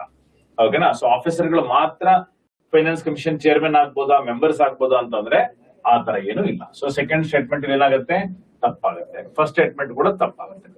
Parliament is empowered to determine the qualifications of the finance commission members and manner of their election selection. Correct. Finance commission member ಗಳ ಕ್ವಾಲಿಫಿಕೇಶನ್ ನ ಇವಾಗ ಮೆನ್ಷನ್ ಮಾಡೋದು ಯಾರು? It is a parliament. So ಯಾವ್ದು ತಪ್ಪಾಗಿದೆ ಅಂತ ಕೇಳ್ತಾರೆ? ಬಿ 1 and 2 ಇಲ್ಲಿ ತಪ್ಪಾಗಿದೆ. ಓಕೆನಾ? ನೆಕ್ಸ್ಟ್ 23 ಗಮನಿಸಿ. Consider the following statements. The quorum GST Council 279A ಅಡಿಯಲ್ಲಿ ಬರುವಂತದ್ದು. So quorum for meeting of the GST Council is primarily half of the members ಅಂತ ಕರೀತಾರೆ. Correct. 50% of the members are present ಅಂದ್ರೆ meeting ಮಾಡಬಹುದು. Every decision of the council must be taken by majority of not less than 3/4. 3/4 majority ನಮಗೆ ಬೇಕೇ ಬೇಕು, ಅಂದ್ರೆ ಮಾತ್ರ decision binding ಇರುವಂತದ್ದು. ಈ 3/4 ಅಲ್ಲಿ 2/3 is for ಸ್ಟೇಟ್ಸ್, 1/3, 2/3 ಸೆಂಟರ್ ಅಂತ ಹೇಳ್ತಾರೆ. ಇಲ್ಲ, ಉಲ್ಟಾ ಬರ್ಬೇಕಲ್ವಾ ಇದು? ಸ್ಟೇಟ್ಸ್ ಗೆ 2/3 ಕೊಟ್ಟಿದ್ದಾರೆ, ಸೆಂಟರ್ ಗೆ 1/3 ಕೊಟ್ಟಿದ್ದಾರೆ. ಸೊ ಇಲ್ಲಿ ಏನಾಗುತ್ತೆ? ಸ್ಟೇಟ್ಮೆಂಟ್ 3 ಇಲ್ಲಿ ರಾಂಗ್ ಆಗುತ್ತೆ. ಓಕೆನಾ? So how many of the above statements are correct ಅಂತ ಹೇಳ್ತಾರೆ. ಸೊ 2 ಕರೆಕ್ಟ್ ಇದ್ದಾವೆ, 3ನೇದು ತಪ್ಪು. ಓಕೆನಾ? ನೆಕ್ಸ್ಟ್ 24 ಅಂತ ಬಂದಾಗ consider the following statements. Originally Article 338 provided for single special officer for C&ST designated as the Commission for SC/ST. Correct ಆಗುತ್ತೆ. National Commission for Backward Classes was originally statutory body. ಕರೆಕ್ಟಾ? ಸಾಂವಿಧಾನಿಕ ಸಂಸ್ಥೆ ಆಗಿತ್ತಾ ಅಥವಾ ಶಾಸನಬದ್ಧ ಸಂಸ್ಥೆ ಆಗಿತ್ತಾ? ಶಾಸನಬದ್ಧ ಸಂಸ್ಥೆಯಾಗಿ ಇದು ಎಸ್ಟಾಬ್ಲಿಷ್ ಆಗಿರುವಂತದ್ದು ಯಾವಾಗ? 1993 national backward classes commission act ಅಂತ ಹೇಳಿ ಕರೀತೀವಿ. ಇದಾದ ಮೇಲೆ ಇದಕ್ಕೆ ಸಾಂವಿಧಾನಿಕ ಸ್ಥಾನಮಾನವನ್ನು ನೀಡಲಾಯಿತಾ? ಹೌದು. 2018ರ 102ನೇ ಸಾಂವಿಧಾನಿಕ ತಿದ್ದುಪಡಿ ಕಾಯ್ದೆಯನ್ನು ತೆಗೆದುಕೊಂಡಾಗ ಅವರಿಗೆ ಸಾಂವಿಧಾನಿಕ ಸ್ಥಾನಮಾನವನ್ನು ನೀಡಲಾಯಿತು. ನೆಕ್ಸ್ಟ್ 3ನೇದು national commission for woman and national human rights commission. ಇವೆರಡೂ ಕೂಡ ಸಾಂವಿಧಾನಿಕ ಸಂಸ್ಥೆಗಳು ಅಂತೇಳಿ ಹೇಳ್ತಾರೆ. ಸಾಂವಿಧಾನಿಕ ಸಂಸ್ಥೆಗಳಾಗಿರ್ತಾವ? ಇಲ್ಲ, they are basically statutory body. So ಹಾಗಾಗಿ ಇಲ್ಲಿ ಥರ್ಡ್ ಏನಾಗುತ್ತೆ? ತಪ್ಪಾಗುತ್ತೆ. ಸೊ ಯಾವುದು ಸರಿ ಇದೆ? 1 to 2 statements are correct. Next consider the following statements. CAG hold office for A period of 5 years or until the age of 65 whichever is earlier ಅಂತ ಕೊಡ್ತಾರೆ. 1976 reorganization separated accounting functions from auditing functions of central government ಅಂತ ಕರೀತಾರೆ. Correct. CAG accounts audits only the accounts of the union government and has no jurisdiction over the state government ಅಂತ ಕರೀತಾರೆ. ಕರೆಕ್ಟಾ? ಇಲ್ಲಿ state government ಅನ್ನ ಮಾತ್ರ ನೋಡ್ತಾರ ಅಥವಾ ಸೆಂಟ್ರಲ್ ಗವರ್ಮೆಂಟ್ ಮಾಡಿದ್ದನ್ನು ಕೂಡ ಅವ್ರು ನೋಡ್ತಾರ? ಸರಿ, ಉಲ್ಟಾ ಇದಲ್ವಾ? ಇಲ್ಲಿ ಸೆಂಟ್ರಲ್ ಗವರ್ಮೆಂಟ್ ಮಾಡಿದ್ದನ್ನ ಮಾತ್ರ ನೋಡ್ತಾರೆ ಅನ್ನುವಂಥದ್ದನ್ನ ಇಲ್ಲಿ ಹೇಳ್ತಾರೆ. ಓಕೆನಾ? So central government state government CAG only audits only the accounts of union government. ಹಾಗೇನಿಲ್ಲ, ಇಲ್ಲಿ ಸ್ಟೇಟ್ ಮತ್ತು ಸೆಂಟರ್ ಎರಡೂ ಕೂಡ ನೋಡ್ತಾರೆ. ಸೊ ಹಾಗಾಗಿ ಇಲ್ಲೇನಾಗುತ್ತೆ? ಥರ್ಡ್ ತಪ್ಪಾಗುತ್ತೆ. 1976 reorganization separated accounting and audit functions. Correct ಆಗುತ್ತೆ. CAG holds office for a period of 6 years and until the age of 65. So ಇಲ್ಲೇನಾಗುತ್ತೆ? ತಪ್ಪಾಗುತ್ತೆ. ಸೊ ಎಷ್ಟು ಸ್ಟೇಟ್ಮೆಂಟ್ಗಳು ಕರೆಕ್ಟ್ ಅಂತ ಕೇಳ್ತಾರೆ? ಸೊ 1 ಸ್ಟೇಟ್ಮೆಂಟ್ ಇಲ್ಲಿ ಕರೆಕ್ಟ್ ಆಗುತ್ತೆ. ಓಕೆನಾ? Next attorney general of India ಬಂದಾಗ, the attorney general of India ಭಾರತ ಸರ್ಕಾರದ ಪೂರ್ಣಾವಧಿ ಕಾನೂನು ಅಧಿಕಾರಿಯಾಗಿದ್ದು ಈ ಕಾರಣದಿಂದ ಖಾಸಗಿಯಾಗಿ ವಕೀಲಿಕೆ ವೃತ್ತಿಯನ್ನ ಕೈಗೊಳ್ಳುವಂತಿಲ್ಲ ಅಂತ ಮಾಡ್ತಾರೆ. ಆತರ ಇದೆಯಾ? No, he is not a full time attorney, full time employee ಅಲ್ಲ. ಸೊ ಹಾಗಾಗಿ ಖಾಸಗಿಯನ್ನ ಕೆಲಸವನ್ನ ಮಾಡ್ಕೋಬಹುದಾ ಅಂತಂದ್ರೆ ಮಾಡ್ಕೋಬಹುದಾಗಿರುತ್ತೆ. ಪರಿಚಯದ 76 ಸಾಲಿಸಿಟರ್ ಜನರಲ್ ಹುದ್ದೆಯ ಬಗ್ಗೆ ಉಲ್ಲೇಖಿಸುವುದಿಲ್ಲ. ಕರೆಕ್ಟ್. ಸಾಲಿಸಿಟರ್ ಜನರಲ್ ಮತ್ತು ಅಡಿಷನಲ್ ಸಾಲಿಸಿಟರ್ ಜನರಲ್ ಕೂಡ ಇದಾವೆ, ಇಲ್ಲ ಅಂತಲ್ಲ. ಆದರೆ ಅವುಗಳ ಉಲ್ಲೇಖವನ್ನ ಸಂವಿಧಾನದಲ್ಲಿ ನೀಡಲಾಗಿದೆಯಾ ಅಂತಂದ್ರೆ ಇಲ್ಲ. ಸೊ ಒಬ್ಬರು ಅಟಾರ್ನಿ ಜನರಲ್ ಇದ್ದಾರೆ, ಅವರ ಬಗ್ಗೆ ಉಲ್ಲೇಖ ಇದೆ. ಆದ್ರೆ ಇಬ್ರು ಸಾಲಿಸಿಟರ್ ಜನರಲ್ಗಳು ಮತ್ತು 4 ಜನ ಅಡಿಷನಲ್ ಸಾಲಿಸಿಟರ್ ಜನರಲ್ ಇದ್ದಾರಲ್ಲ, ಅವರ ಬಗ್ಗೆ ಉಲ್ಲೇಖ ಇರೋದಿಲ್ಲ. ಸಾಲಿಸಿಟರ್ ಜನರಲ್ ಹುದ್ದೆಗೆ ಉಲ್ಲೇಖವಿರೋದಿಲ್ಲ. ಇದು ಅಟಾರ್ನಿ ಜನರಲ್ ಹುದ್ದೆಯಿಂದ ಸ್ವತಂತ್ರವಾಗಿ ಸೃಷ್ಟಿಸಲ್ಪಟ್ಟಂತ ಪ್ರತ್ಯೇಕ ಹುದ್ದೆ. ಕರೆಕ್ಟ್. ಅಟಾರ್ನಿ ಜನರಲ್ಗೆ ಸಂಸತ್ನ 2 ಸದನ ಕಲಾಪದಲ್ಲಿ ಮಾತನಾಡುವಂತ, ಭಾಗವಹಿಸುವಂತ ಹಕ್ಕಿದೆ, ಮತ ಚಲಾಯಿಸುವ ಹಕ್ಕಿಲ್ಲ ಅಂತ ಹೇಳ್ತಾರೆ. ಕರೆಕ್ಟ್ ಆಗುತ್ತೆ. ಸೊ 1 and 2 ಇಲ್ಲಿ 2 and 3 ಯಾರು ಕರೆಕ್ಟ್ ಅಂತ ಹೇಳಬಹುದು ನಾವು. ಸೊ ಯಾವ್ದು ಕೇಳಿದರೆ, ಯಾವ್ದು ತಪ್ಪಾಗಿದೆ ಕೇಳಿದಾರೆ ಇಲ್ಲಿ. ಓಕೆನಾ? ಯಾವ್ದು ತಪ್ಪಾಗಿದೆ? ಒಂದು ಮಾತ್ರ ಇಲ್ಲಿ ತಪ್ಪಾಗಿದೆ. ಓಕೆನಾ? ನೆಕ್ಸ್ಟ್ 27 ಅಡ್ವೊಕೇಟ್ ಜನರಲ್ ಬಂದ್ಬಿಡುತ್ತೆ ನೋಡ್ರಿ. ಅಡ್ವೊಕೇಟ್ ಜನರಲ್ ರಾಷ್ಟ್ರಪತಿಗಳಿಂದ ನೇಮಕಗೊಂಡ ರಾಜ್ಯದ ಅತ್ಯುನ್ನತ ಕಾನೂನು ಅಧಿಕಾರಿ ಅಂತ ಹೇಳ್ತಾರೆ. ಕರೆಕ್ಟ್. ನೇಮಕಾತಿಗೆ ಅರ್ಹರಾಗಲು ಒಬ್ಬ ವ್ಯಕ್ತಿ ಹೈಕೋರ್ಟ್ ನ್ಯಾಯಾಧೀಶರ ಅರ್ಹರಾಗಿರಬೇಕು. ಕರೆಕ್ಟ್. ಭಾರತ ಅಟಾರ್ನಿ ಜನರಲ್ಗಿಂತ ಭಿನ್ನವಾಗಿ ಅಡ್ವೊಕೇಟ್ ಜನರಲ್ ಅವರ ಸಂಭಾವನೆಯನ್ನ ಸಂವಿಧಾನದಿಂದಲೇ ನಿಗದಿಪಡಿಸಲಾಗಿದೆ ಮತ್ತು ರಾಜ್ಯಪಾಲ ಅದನ್ನು ಬದಲಾಯಿಸಲು ಬರುವುದಿಲ್ಲ ಅಂತ ಹೇಳ್ತಾರೆ. ಇಲ್ಲ ಅಲ್ವಾ? ಹಿ works under the pleasure of governor. ಅಂದ್ರೆ ಇವರ ಹುದ್ದೆಗೆ ಒಟ್ಟಾರೆ ಎಷ್ಟು ಸಂಭಾವನೆ ಪಡಿಬೇಕು ಅವರು ಅನ್ನೋದನ್ನ ಡಿಸೈಡ್ ಮಾಡೋದು ಯಾರು? It is the governor. It is not decided by the parliament, it is not decided by the constitution, it is not decided by the state legislature. Okay. Next, ಈ ಕೆಳಗಿನ ಯಾವ ಹೇಳಿಕೆಗಳು ತಪ್ಪಾಗಿವೆ? ಕೇಂದ್ರ ಜಾಗೃತ ಆಯೋಗವನ್ನು 1964ರಲ್ಲಿ ಕೇಂದ್ರ ಸರ್ಕಾರದ ಕಾರ್ಯಾಂಗ ನಿರ್ಣಯದ ಮೂಲಕ ಸ್ಥಾಪಿಸಲಾಯಿತು. ಇದು ಅಶೋಕ್ ಮೆಹ್ತಾ ಸಮಿತಿಯ ಶಿಫಾರಸಿನ ಮೇಲೆ ಆಧಾರವಾಗಿತ್ತು ಅಂತ ಹೇಳ್ತಾರೆ. So CVC was established in 1964. Correct. CBI was established in 1963 and on the basis of executive resolution of the cabinet ಅಂತ ಹೇಳಿ ಕರೀತಾರೆ. ಕರೆಕ್ಟ್ ಆಗುತ್ತೆ. ರೆಕಮೆಂಡೇಶನ್ಸ್ ಆಫ್ ಅಶೋಕ್ ಮೆಹ್ತಾ ಕಮಿಟಿನ ಅಂತಂದ್ರೆ ಅಲ್ಲ. ಯಾರ committee recommendation?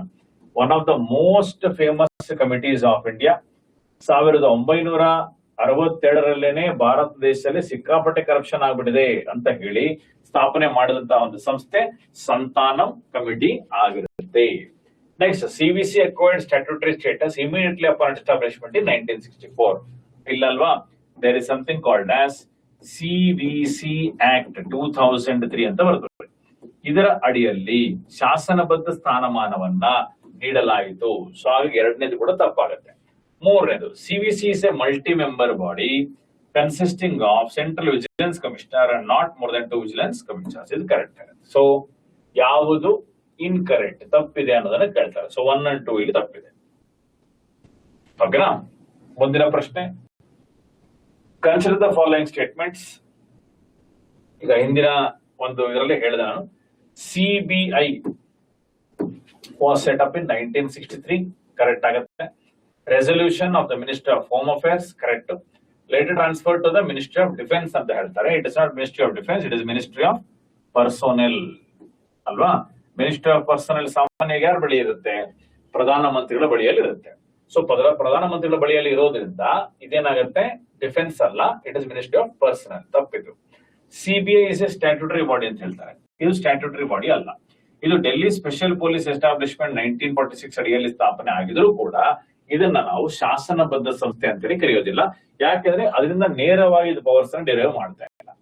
Special police establishment ಅಂತ ಏನ್ ಮಾಡಿದ್ರು, ಯಾಕಂದ್ರೆ ವಿಜಿಲೆನ್ಸ್ ಗೋಸ್ಕರ ಮಾಡಿರ್ತಾರೆ ಅದನ್ನ 1941 ಅಲ್ಲಿ ಎಸ್ಟಾಬ್ಲಿಷ್ ಮಾಡಿದ್ದು. ಇದನ್ನ ಮರ್ಜ್ ಮಾಡ್ತಾರೆ 1946 ಅಲ್ಲಿ. ಇದು ಮರ್ಜ್ ಆಗುತ್ತೆ. ಮರ್ಜ್ ಆಗಿದ್ಯಾ ಅಂತಂದ್ರೆ ಎಸ್, ಅವಾಗ ಅದನ್ನ ಡೆಲ್ಲಿ ಸ್ಪೆಷಲ್ ಪೊಲೀಸ್ ಎಸ್ಟಾಬ್ಲಿಷ್ಮೆಂಟ್ ಅಂತೇಳಿ ಮಾಡ್ತಾರೆ, DSP ಅಂತೇಳಿ ಮಾಡ್ತಾರೆ. ಸೊ ಮರ್ಜ್ ಆಗಿದ್ದು ನಿಜ. Yes, 3 here is correct. ಓಕೆನಾ? CBI is not a statutory body. So ಯಾವುದು ಸರಿ ಇದೆ ಅಂತ ಕೇಳ್ತಾರೆ. 3 ಇಲ್ಲಿ ಸರಿ, 3ನೇದಲ್ಲಿ ಸರಿ ಇರೋದು. ಸೊ ಹಾಗಾಗಿ only one is correct. Next 35, 2013ರ ಲೋಕ್ಪಾಲ್ ಮತ್ತು ಲೋಕಾಯುಕ್ತ ಕಾಯ್ದೆ 2013. ಇದರ ಪ್ರಕಾರವಾಗಿ ಏನ್ ಹೇಳ್ತಾರೆ? Lokpal consist of chairperson and maximum of 8 members. ಬಹಳ ಕೇರ್ಫುಲ್ ಆಗಿ ಚೆಕ್ ಮಾಡ್ಕೋಬೇಕು.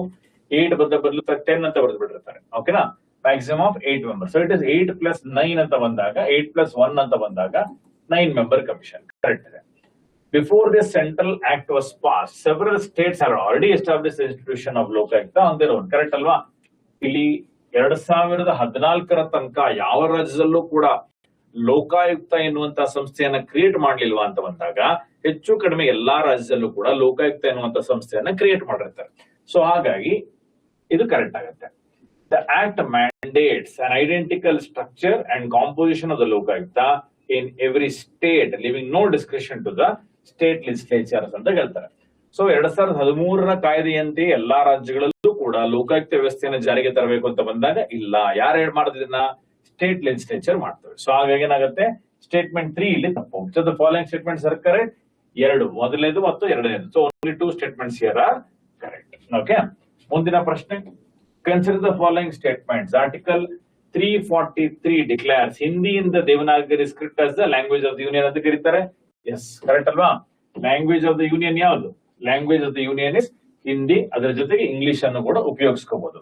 Constitution originally provided that English would continue to be useful for official purpose for the 15 years. Correct ಅಲ್ವಾ? 1951 ರಿಂದ 1965 ಕೂಡ ಇದನ್ನ ಬಳಸ್ತೀವಿ.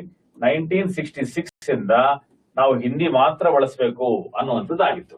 ಆದರೆ official language act 1963 enabled the use of English indefinitely in addition to Hindi for official purposes. So 3 statement ಕೂಡ ಇಲ್ಲಿ ಸರಿ ಇದ್ದಾವೆ. All 3 statements here are correct. Okay. Next, which among the following are the merits of parliamentary system of government? ಭಾರತದ ಸಂಸದೀಯ ವ್ಯವಸ್ಥೆ ಅಂತ ನಾವೇನ್ ಕರಿತೀವಿ, ಸಂಸದೀಯ ವ್ಯವಸ್ಥೆಯ ಒಂದು ಲಕ್ಷಣಗಳು, ಅದಕ್ಕೆ ಪ್ರಮುಖ ಲಕ್ಷಣಗಳು ಯಾವುದು? ಶಾಸಕಾಂಗ ಮತ್ತು ಕಾರ್ಯಾಂಗದ ನಡುವಿನ ಸಾಮರಸ್ಯ ಕರೆಕ್ಟ್ ಇದೆ. ಕಟ್ಟುನಿಟ್ಟಿನ ಅಧಿಕಾರಗಳ ಪ್ರತ್ಯೇಕತೆ. ಸೊ ಸೆಪರೇಷನ್ ಆಫ್ ಪವರ್ಸ್ ಅಂತ ನಾವೇನ್ ಕರಿತೀವಿ, ಕಟ್ಟುನಿಟ್ಟಾಗಿದ್ಯಾ ಅಂದ್ರೆ ಇಲ್ಲ. There is nothing called as watertight separation of powers ನಮ್ಮಲ್ಲಿ. ಹಾಗಾಗಿ 2 ಇಲ್ಲಿ ರಾಂಗ್ ಆಗುತ್ತೆ. ಸನ್ನದ್ಧ ಪರ್ಯಾಯ ಸರ್ಕಾರ, alternative government is already available. ಯಾಕೆ? ಲೀಡರ್ ಆಫ್ ಅಪೋಸಿಷನ್ ಇರ್ತಾರೆ, ಅವರು ಅಕಸ್ಮಾತ್ ಸಿಎಂ ಇಳಿದ್ರು ಅಂತಂದಾಗ ಲೀಡರ್ ಆಫ್ ದ ಅಪೋಸಿಷನ್ ಅನ್ನ ನಾವು ಆಲ್ಮೋಸ್ಟ್ ನೆಕ್ಸ್ಟ್ ಸಿಎಂ ಅಂತ ನಾವು ನೋಡ್ತೀವಿ. So is shadow prime minister ಅಂತ ಕರೀತಾರೆ. ನೆಕ್ಸ್ಟ್, ವ್ಯಾಪಕವಾದ ಪ್ರಾತಿನಿಧ್ಯ. ಎಸ್, ಕರೆಕ್ಟ್ ಆಗುತ್ತೆ. ಸೊ ಲಕ್ಷಣಗಳಲ್ಲಿ ಯಾವ ಇದೆ ಅಂತಂದ್ರೆ 2 ಇಲ್ಲ. ಓಕೆ, 2 ಇಲ್ಲ ಅಂತ ಬಂದಾಗ 1, 3 and 4. Okay, 1, 3 and 4. Next, in which among the following circumstances the Constitution empowers the Parliament to make laws on any matters enumerated in the state list ಅಂತ ಹೇಳ್ತೀವಿ. ಸೊ ಯಾವ್ಯಾವ ಸಂದರ್ಭದಲ್ಲಿ ಮಾಡಬಹುದು? ಈಗ ಸಾಮಾನ್ಯವಾಗಿ ಏನಾಗುತ್ತೆ, ಪಾರ್ಲಿಮೆಂಟ್ ಸ್ಟೇಟ್ ಲಿಸ್ಟ್ ಮೇಲೆ ಕಾನೂನುಗಳನ್ನು ಮಾಡಕ್ ಬರಲ್ಲ. ಬಟ್ ಯಾವ ಸಂದರ್ಭದಲ್ಲಿ ಮಾಡಬಹುದು? When Rajya Sabha passes A resolution, during A national emergency, during A state emergency, when States make A request. Correct ಅಲ್ವಾ? 4. ಓಕೆ, ಸೊ 249, 352, 356, 252 ಇಷ್ಟು ಆರ್ಟಿಕಲ್ಗಳ ಅಡಿಯಲ್ಲಿ ಇವೆಲ್ಲ ಕೊಟ್ಟಿದ್ದಾರೆ. ಸೊ ಹಾಗಾಗಿ all of the above becomes the answer. With reference to zero hour in the parliament, consider the following statement. ಇದು procedural device ಆಗಿರುತ್ತೆ and it is done according to rules of procedure in the Lok Sabha. So mention ಆಗಿದ್ಯಾ ಅಂತ ಬಂದಾಗ ಇಲ್ಲಿ mention ಆಗಿಲ್ಲ. So zero hour ಅನ್ನೋದು it's in Indian innovation. So ಹಾಗಾಗಿ rules of procedure mention ಆಗಿದ್ಯಾ? ಇಲ್ಲ. It starts immediately after the question hour and last until the agenda of the day is taken up. Correct ಆಗುತ್ತೆ. 0 hour members can raise matters of urgent public importance without any prior notice. So prior notice ಬೇಕಂತದೆ. ಓಕೆನಾ? Members can raise matters of urgent public importance. Prior notice ಅಂತ ಬಂದಾಗ prior notice strict conditions ಗಳು ಇದರಲ್ಲಿ ಇಲ್ಲ. ಅಂದ್ರೆ ಕೆಲವು notice conditions ಗಳನ್ನ ಇದರಲ್ಲಿ ನಾವೇನ್ ಮಾಡ್ಕೊಳ್ತೀವಿ, ಇದರಲ್ಲಿ ಬಿಟ್ಟಿರ್ತೀವಿ. ಸೊ ಹಾಗಾಗಿ 0 hour ಅನ್ನುವಂಥದ್ದನ್ನ ನಾವು Indian innovation in public affairs ಅಂತ, Indian innovation in the parliamentary affairs ಅಂತ ಹೇಳಿ ಕರಿತೀವಿ. ಸೊ ಹಾಗಾಗಿ ಸ್ಟ್ರಿಕ್ಟ್ ನೋಟಿಸ್ ಬೇಕಾ ಅವಶ್ಯಕತೆ ಏನಿಲ್ಲ. ಇಲ್ಲಿ ಸಭಾಪತಿಗಳಿಗೆ ಹೇಳಿ ಇಶ್ಯೂಗಳನ್ನು ರೈಸ್ ಮಾಡಬಹುದು. ಸೊ ಹಾಗಾಗಿ 2 ಮತ್ತು 3 ಏನಾಗ್ತದೆ ಇಲ್ಲಿ ಕರೆಕ್ಟ್ ಆಗುತ್ತೆ. Next, consider the following statements about the election commission of India. Election commission has the power to disqualify candidate who fails to launch an election amount of election expenses. ವೆಚ್ಚಗಳ ಖಾತೆಯನ್ನ ಸಲ್ಲಿಸಲು ವಿಫಲರಾದರೆ ಮಾಡಬಹುದಾ? ಈಗ ಅನರ್ಹ ಮಾಡಬಹುದಾ? ಮಾಡಬಹುದು. ಹಾಲಿ ಸಂಸದರ ಅನರ್ಹತೆ ಕುರಿತು ಆಯೋಗವನ್ನು ರಾಷ್ಟ್ರಪತಿ ಸಲಹೆ ನೀಡಬಹುದು ಅಂತ ಹೇಳ್ತಾರೆ. ಕರೆಕ್ಟ್ ಅಲ್ವಾ? ಎಸ್, ಅವರೇ ಮಾಡುವಂತದ್ದು. Commission decides decisions can be challenge only before the supreme court ಅಂತ ಹೇಳ್ತಾರೆ. ಸೊ ಸುಪ್ರೀಂ ಕೋರ್ಟ್ ಅಲ್ಲಿ ಹೋಗಿ ಚಾಲೆಂಜ್ ಮಾಡ್ಬೇಕಾ ಅಂತ ಬಂದಾಗ ಅದಕ್ಕೆ ಜೂರಿಸ್ಟಿಕ್ಷನ್ ಸುಪ್ರೀಂ ಕೋರ್ಟ್ ಬರೋದನ್ನ ಮಾಡಬಹುದು. You can also do it in the high court. So ಆಗ ಯಾವ್ದು ಕರೆಕ್ಟ್ ಅಂತ ಬಂದಾಗ ಮೊದಲನೇದು ಎರಡನೇದು ಕರೆಕ್ಟ್ ಇದೆ, ಮೂರನೇದಲ್ಲಿ ತಪ್ಪಿದೆ. ನೆಕ್ಸ್ಟ್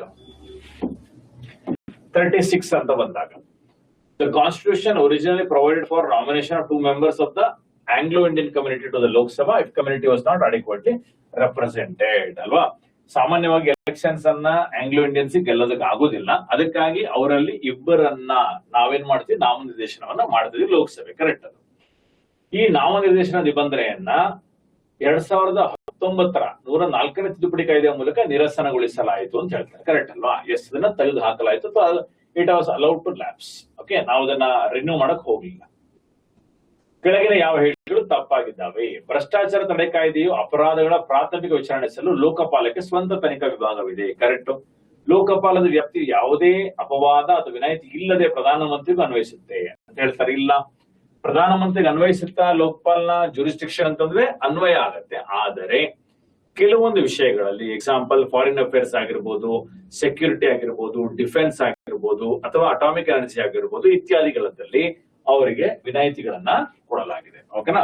ಸೊ ಇಲ್ಲಿ ಹೀಗೆ ಮಾಡಬೇಕು ಅನ್ನುವಂಥದ್ದು ಏನಿಲ್ಲ. ಸೊ ಲೋಕಪಾಲ್ ಜೂರಿಸ್ಟಿಕ್ಷನ್ ಅಡಿಯಲ್ಲಿ ಬರ್ತಾರ ಅಂತಂದ್ರೆ ಬರ್ತಾರೆ, ಆದ್ರೆ ಸ್ಟ್ರಿಕ್ಟ್ಲಿ ಅಲ್ಲ. ಓಕೆನಾ? Next NITI Aayog. Next question ನೋಡಿ. NITI Aayog has a chief executive officer appointed by the prime minister of the rank of secretary to the government of India ಅಂತ ಹೇಳ್ತಾರೆ. ಸೊ ನೀತಿ ಆಯೋಗ ಸಿಒ ಇದ್ದಾರೆ, ಎಸ್ ಇದ್ದಾರೆ. Governing council also has provisions for regional councils to address specific region issues ಅಂತ ಹೇಳಿ ಕರೀತಾರೆ. Correct. ಎರಡು ಕೂಡ statement ಅಲ್ಲಿ ಸರಿ ಇದಾವೆ. ಸಿಂಪಲ್ ಆದಂತಹ ಒಂದು ಸ್ಟೇಟ್ಮೆಂಟ್ ನೇರವಾಗಿ ಬಂದಿದೆ ಇದು. ನೆಕ್ಸ್ಟ್ ನೋಡಿ, which of the following statements R incorrect? ತಪ್ಪು ಯಾವ್ದಿದೆ ಅಂತ ಕೇಳ್ತಾ ಇರೋದು. ಸಿಎಜಿ ರಾಷ್ಟ್ರಪತಿಗಳಿಗೆ 3 ಲೆಕ್ಕ ಪರಿಶೋಧನಾ ವರದಿಗಳನ್ನು ಸಲ್ಲಿಸುತ್ತಾರೆ. ಯಾವ್ದಾವ್ದು? ವಿನಿಯೋಗ ಖಾತೆಗಳ ಕುರಿತಾಗಿ, ಹಣಕಾಸು ಖಾತೆಗಳ ಕುರಿತಾಗಿ, ಸಾರ್ವಜನಿಕ ಉದ್ಯಮಗಳ ಕುರಿತಾಗಿ. Correct. First statement is correct. ವರದಿಗಳನ್ನು ಆಡಳಿತ ಪಕ್ಷದ ಸದಸ್ಯರೊಬ್ಬರ ಅಧ್ಯಕ್ಷತೆಯ ಸಾರ್ವಜನಿಕ ಲೆಕ್ಕಪತ್ರ ಸಮಿತಿ, ಸೊ ಪಬ್ಲಿಕ್ ಅಕೌಂಟ್ಸ್ ಕಮಿಟಿ ಕೊಡ್ತಾರೆ. ಆದರೆ public accounts committee chairman ಯಾರಾಗಿರ್ತಾರೆ?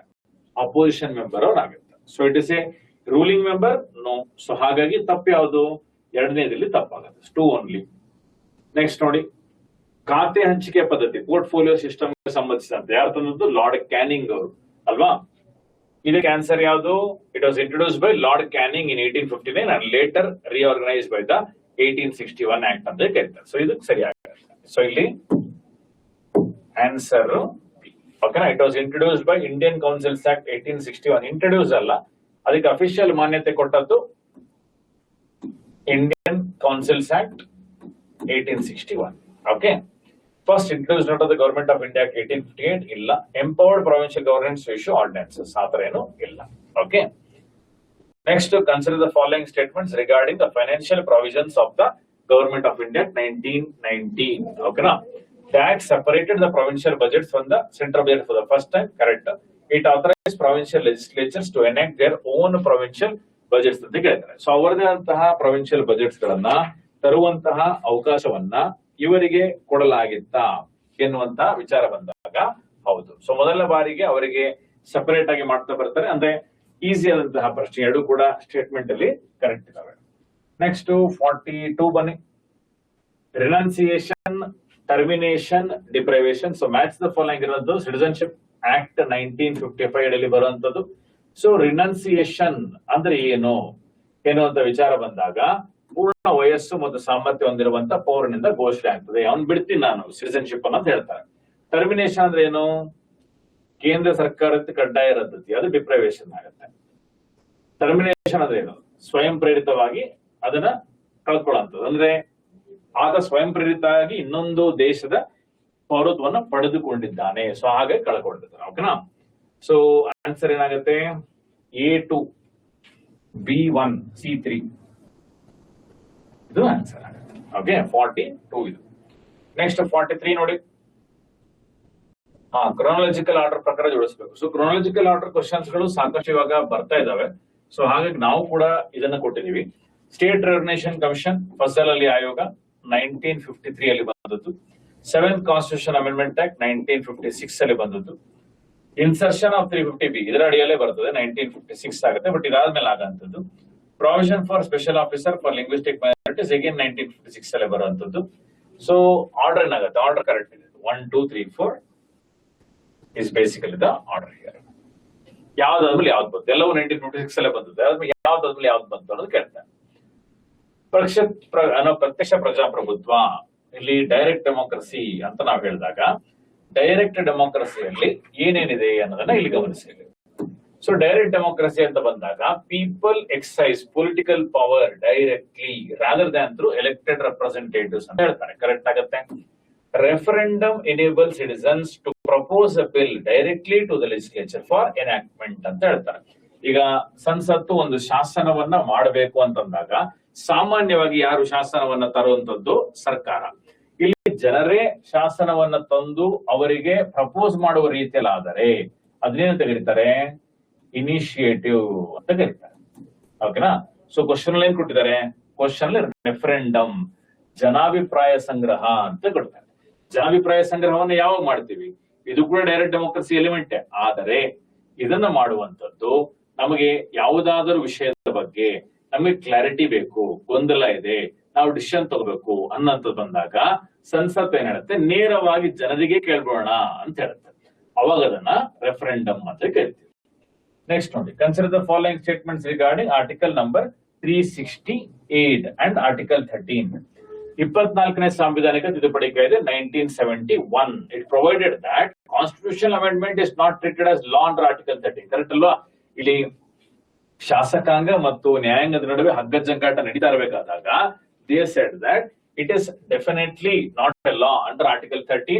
So ಹಾಗಾಗಿ ನೀವು ಆರ್ಟಿಕಲ್ 13 ಅಡಿಯಲ್ಲಿ ನಮಗೆ ರಿವ್ಯೂ ಹಾಕೋದಕ್ಕೆ ಬರೋದಿಲ್ಲ ಅನ್ನೋದನ್ನ ಹೇಳ್ತಾರೆ. ಇದು ಕರೆಕ್ಟ್ ಇದೆ. After the 24th Amendment Act, every constitution amendment became completely immune from judicial review.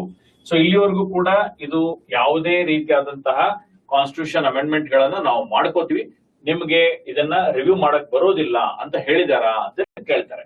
ಸರಿ, ತಪ್ಪಾಗತ್ತೆ. So all of them are subject to judicial review. ಯಾಕೆ? 1973 ಏನಾಗ್ತದೆ? Basic structure doctrine Kesavananda Bharati case ಬರುತ್ತೆ. ಸೊ ಅಲ್ಲಿಂದ ಏನಾಗುತ್ತೆ, ನೀವು ಯಾವುದೇ ರೀತಿಯಂತ ಕಾನ್ಸ್ಟಿಟ್ಯೂಷನ್ ಅಮೆಂಡ್ಮೆಂಟ್ ಗಳನ್ನ ಮಾಡ್ಕೋಬಹುದು, ಇಲ್ಲಂತಲ್ಲ. ಆದರೆ subject to the condition that it will not hurt the basic structure of the constitution. So ಇಲ್ಲಿ 1 ಮತ್ತು 3 ಇಲ್ಲಿ ಕರೆಕ್ಟ್ ಇದೆ, 2 ಇಲ್ಲಿ ತಪ್ಪಾಗುತ್ತೆ. Okay, then consider the following statements regarding the relationship between fundamental rights and DPSP. ರಾಜ್ಯ ನಿರ್ದೇಶಕ ತತ್ವಗಳು ಮೂಲಭೂತ ಹಕ್ಕುಗಳ ಪರಿಣಾಮಕಾರಿ ಅನುಭವಕ್ಕೆ ಅಗತ್ಯವಾದ ಸಾಮಾಜಿಕ ಮತ್ತು ಆರ್ಥಿಕ ಪರಿಸ್ಥಿತಿಗಳನ್ನು ಉತ್ತೇಜಿಸುವ ಮೂಲಕ ಅವುಗಳಿಗೆ ಪೂರಕವಾಗಿದೆ. ಕರೆಕ್ಟ್ ಅಲ್ವಾ? ರಾಜ್ಯ ನಿರ್ದೇಶಕ ತತ್ವಗಳ ಅನುಷ್ಠಾನವು ಮೂಲಭೂತ ಹಕ್ಕುಗಳ ಅರ್ಥಪೂರ್ಣ ಬಳಕೆಗೆ ಅನುಕೂಲಕರವಾದ ಪರಿಸ್ಥಿತಿಗಳನ್ನು ಸೃಷ್ಟಿಸುತ್ತದೆ. ಕರೆಕ್ಟ್. ರಾಜ್ಯ ನಿರ್ದೇಶಕ ತತ್ವಗಳು ಮತ್ತು ಮೂಲಭೂತ ಹಕ್ಕುಗಳು ಸಂಘರ್ಷಾತ್ಮಕ ಸಾಂವಿಧಾನಿಕ ಉದ್ದೇಶಗಳನ್ನು ಪ್ರತಿನಿಧಿಸುತ್ತವೆ. ಕರೆಕ್ಟ್. ಎರಡು ಕೂಡ ಆಪೋಸಿಟ್ ಎಂಡ್ಸ್ ಅಲ್ಲಿ ಇದ್ದಾವೆ ಮತ್ತು ಆದ್ದರಿಂದ ಪರಸ್ಪರ ಸ್ವತಂತ್ರವಾಗಿ ಕಾರ್ಯನಿರ್ವಹಿಸ್ತವೆ ಅಂತ ಹೇಳ್ತಾರೆ. ಸ್ವತಂತ್ರವಾಗಿ ಕಾರ್ಯನಿರ್ವಹಿಸ್ತವ? ಇಲ್ಲ, ಎರಡೂ ಕೂಡ ಒಟ್ಟಿಗೆನೆ ಕಾರ್ಯನಿರ್ವಹಿಸುತ್ತೆ. ಎರಡನ್ನೂ ಕೂಡ ಸರ್ಕಾರ ಬ್ಯಾಲೆನ್ಸ್ ಮಾಡ್ಕೊಂಡು ಹೋಗ್ಬೇಕು ಅನ್ನೋದನ್ನ ಹೇಳಿದ್ದಾರೆ ಸುಪ್ರೀಂ ಕೋರ್ಟ್ ಅವರು, ಅಲ್ವಾ? ಇಲ್ಲಿ ಸ್ಟೇಟ್ಮೆಂಟ್ ನಂಬರ್ 3 ಏನಾಗುತ್ತೆ? ತಪ್ಪಾಗುತ್ತೆ. So which of them are correct ಅಂತಂದಾಗ 1 and 2 are correct. Okay, next ನೋಡಿ, which are the following was a major feature of Indian independence act 1947. So again ಸುಲಭವಾದಂತಹ ಒಂದು ಪ್ರಶ್ನೆ. It made the Constituent Assembly a fully sovereign body and ended the British rule in India. I think ಇದಕ್ಕೆ explanation ಅವಶ್ಯಕತೆ ನಿಮಗೆ ಇಲ್ಲ. 48. Which of the following fundamental rights are also enforceable against private individuals ಅಂತ ಹೇಳ್ತಾರೆ.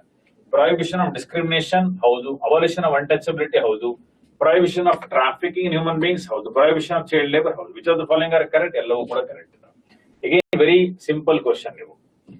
49. So easy questions ಬಂದೇ ಇಲ್ಲ ಅಂತ ನೀವು ಹೇಳಂಗಿಲ್ಲ, ಅರ್ಥ ಆಯ್ತಲ್ಲ? ಕ್ವಶನ್ ಪೇಪರ್ ಡಿಸೈನ್ ಮಾಡ್ಬೇಕಾದ್ರೆ ನಾವು ಈಸಿ ಕ್ವಶನ್ಸ್ ಕೂಡ ಹಾಕ್ಬಿಟ್ಟಿರ್ತೀವಿ. So 49. Consider the following statements regarding the parliamentary system of government. The council of ministers is collective responsible to the Lok Sabha and a vote of no confidence require entire council of ministers to resign. Correct ಅಲ್ವಾ? Parliamentary system is based on strict separation of powers ಅಂತ ಕರೀತಾರೆ. So presidential system ಅನ್ನೋದು strict separation of powers ಮೇಲೆ ಇದೆ ಹೊರತು ನಮ್ಮದು strict separation of powers ಅಥವಾ water tight separation of powers ಅನ್ನೋದು ಇರುವುದಿಲ್ಲ. ಸೊ ಯಾವುದು ಸರಿ ಇದೆ ಅಂತ ಕೇಳಿದರೆ 1ನೇದಿಲ್ಲಿ ಸರಿ ಇದೆ. ಓಕೆನಾ? Next 50 habeas corpus, mandamus, prohibition and quo warranto. So ಇದನ್ನ ಮ್ಯಾಚ್ ಮಾಡಬೇಕಾಗ್ತದೆ. Challenging unlawful detention, habeas corpus. Preventing lower court from exceeding in jurisdiction is basically prohibition. Quo warranto, question in the legal authority to hold the office, correct. Mandamus, commanding authority. A 1 ಆಗುತ್ತೆ, B 2 ಆಗುತ್ತೆ. ಸಾರಿ, A 2 ಆಗುತ್ತೆ, B 1 ಆಗುತ್ತೆ. A is the answer. C 3 ಆಗುತ್ತೆ, D 4 ಆಗುತ್ತೆ. Again ಮತ್ತೆ ಬಹಳ ಸುಲಭವಾದಂತ ಪ್ರಶ್ನೆ, ತುಂಬಾ ಸರಿ ರಿಪೀಟ್ ಆಗಿರುವಂತ ಪ್ರಶ್ನೆನೂ ಕೂಡ ಹೌದು. Consider the following statements regarding financial emergency under Article 360. A financial emergency may be proclaimed when financial stability or credit of India or any part of its territory is threatened. Correct? Yes. During a financial emergency, the president may direct a state to reserve money, bills and other financial bills for its consideration after duly passed by the state legislature. Correct?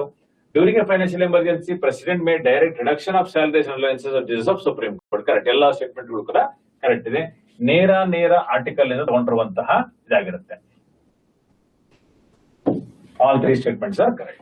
Consider the following statements regarding amendment and enforcement of fundamental right. So ಸರಳ ಬಹುಮತದಿಂದ ಅಂಗೀಕರಿಸಲ್ಪಟ್ಟಂತ ಸಾಮಾನ್ಯ ಕಾನೂನಿನ ಮೂಲಕ fundamental rights ಅನ್ನ amendment ಮಾಡಬಹುದು ಅಂತ ಹೇಳ್ತಾರೆ. Fundamental rights ಅನ್ನ amendment ಮಾಡಬೇಕು ಅಂತಂದ್ರೆ ನಮಗೆ ಸ್ಪೆಷಲ್ ಮೆಜಾರಿಟಿ ಅವಶ್ಯಕತೆ ಇದೆ. Okay,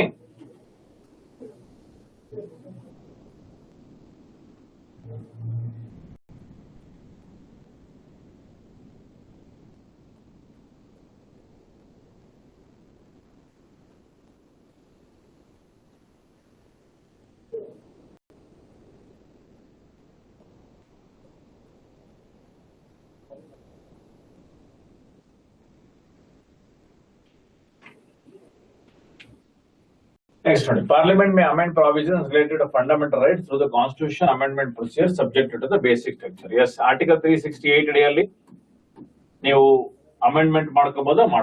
Aggrieved person can directly approach the Supreme Court for enforcement of fundamental rights under Article 32. Correct ಆಗುತ್ತೆ. ಸೊ ಫಸ್ಟ್ ಸ್ಟೇಟ್ಮೆಂಟ್ ಇಲ್ಲಿ ತಪ್ಪು, ಎರಡನೇದು 3 ಸರಿ ಇದೆ. ಸೊ ಕರೆಕ್ಟ್ ಯಾವುದು ಅಂತ ಕೇಳ್ತಿದ್ದಾರೆ, 2 and 3 ಆರ್ ಕರೆಕ್ಟ್. ನೆಕ್ಸ್ಟ್ 53ನೇದು. Consider the following statements regarding the preamble of the Constitution of India.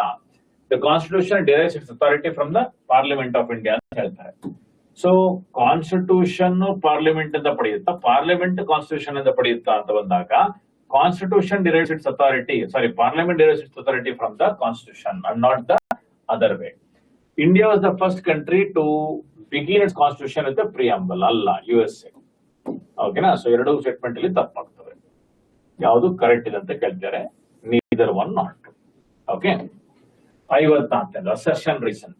Certain fundamental duties, although not directly enforceable by courts, are supported by statutory provisions. ಕೆಲವು ಮೂಲಭೂತ ಕರ್ತವ್ಯಗಳು ನ್ಯಾಯಾಲಯಗಳಿಂದ ನೇರವಾಗಿ ಜಾರಿಗೊಳಿಸಲ್ಪಟ್ಟಲ್ಲಿದ್ದರೂ ಶಾಸನಬದ್ಧ ನಿಬಂಧನೆಗಳು ಬೆಂಬಲಿತವಾಗಿದೆ. Correct. ಅದು ವರ್ಮಾ ಸಮಿತಿಯು ಕೆಲವು ಮೂಲಭೂತ ಕರ್ತವ್ಯಗಳ ಅನುಷ್ಠಾನಕ್ಕೆ ಕಾನೂನು ಬೆಂಬಲ ಒದಗಿಸುವ ಮೂಲಕ ಅಸ್ತಿತ್ವದ ಕಾನೂನುಗಳನ್ನು ಗುರುತಿಸಿದೆ, ಇಲ್ಲ ಅಂತಲ್ಲ. ಎರಡು ಸ್ಟೇಟ್ಮೆಂಟ್ ಇಂಡಿವಿಜುವಲಿ ಕರೆಕ್ಟ್ ಇದಾವೆ, ಬಟ್ ಒಂದು ಇನ್ನೊಂದರ ಎಕ್ಸ್ಪ್ಲನೇಷನ್ ಅಲ್ಲ. ಸೊ ಹಾಗಾಗಿ ಆನ್ಸರ್ ಏನಾಗುತ್ತೆ, ಬಿ ಆನ್ಸರ್ ಆಗುತ್ತೆ. ನೆಕ್ಸ್ಟ್, ಮಿನರ್ವಾ ಮಿಲ್ಸ್ ಪ್ರಕರಣ. Supreme court emphasise the need for harmony between fundamental rights and directive principles. Correct ಆಗುತ್ತೆ. ಮೂಲಭೂತ ಹಕ್ಕುಗಳು ಮತ್ತು ರಾಜ್ಯ ನಿರ್ದೇಶಕ ತತ್ವಗಳ ಪೈಕಿ ಯಾವುದಾದರೂ ಒಂದಕ್ಕೆ ಸಂಪೂರ್ಣ ಪ್ರಾಧಾನ್ಯತೆ ನೀಡುವುದು ಸಾಂವಿಧಾನಿಕ ಸಮತೋಲಿತ. ಕರೆಕ್ಟ್. ಯಾವುದಕ್ಕೂ ಕೂಡ ನಾವು ಪ್ರಿಫರೆನ್ಸ್ ಕೊಡಕ್ ಬರೋದಿಲ್ಲ. We can't give preference to fundamental rights over DPSP. The court held that directive principles can be achieved by completely abrogating fundamental rights. ಇಲ್ಲ. ಓಕೆನಾ? So third is wrong. So which statement is correct? 1 and 2 are correct.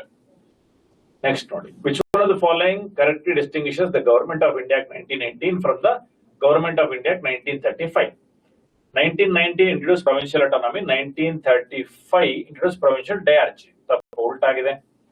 1990 introduced provincial diarchy, 1935 introduced provincial diarchy. ಇದು correct ಇದೆ. Abolished provincial diarchy and gave provincial autonomy. Correct. ಇದು ಎರಡನೇದಲ್ಲಿ ಸರಿಯಾಗುತ್ತೆ. B is the answer. 57. Consider the following statements regarding presidential system.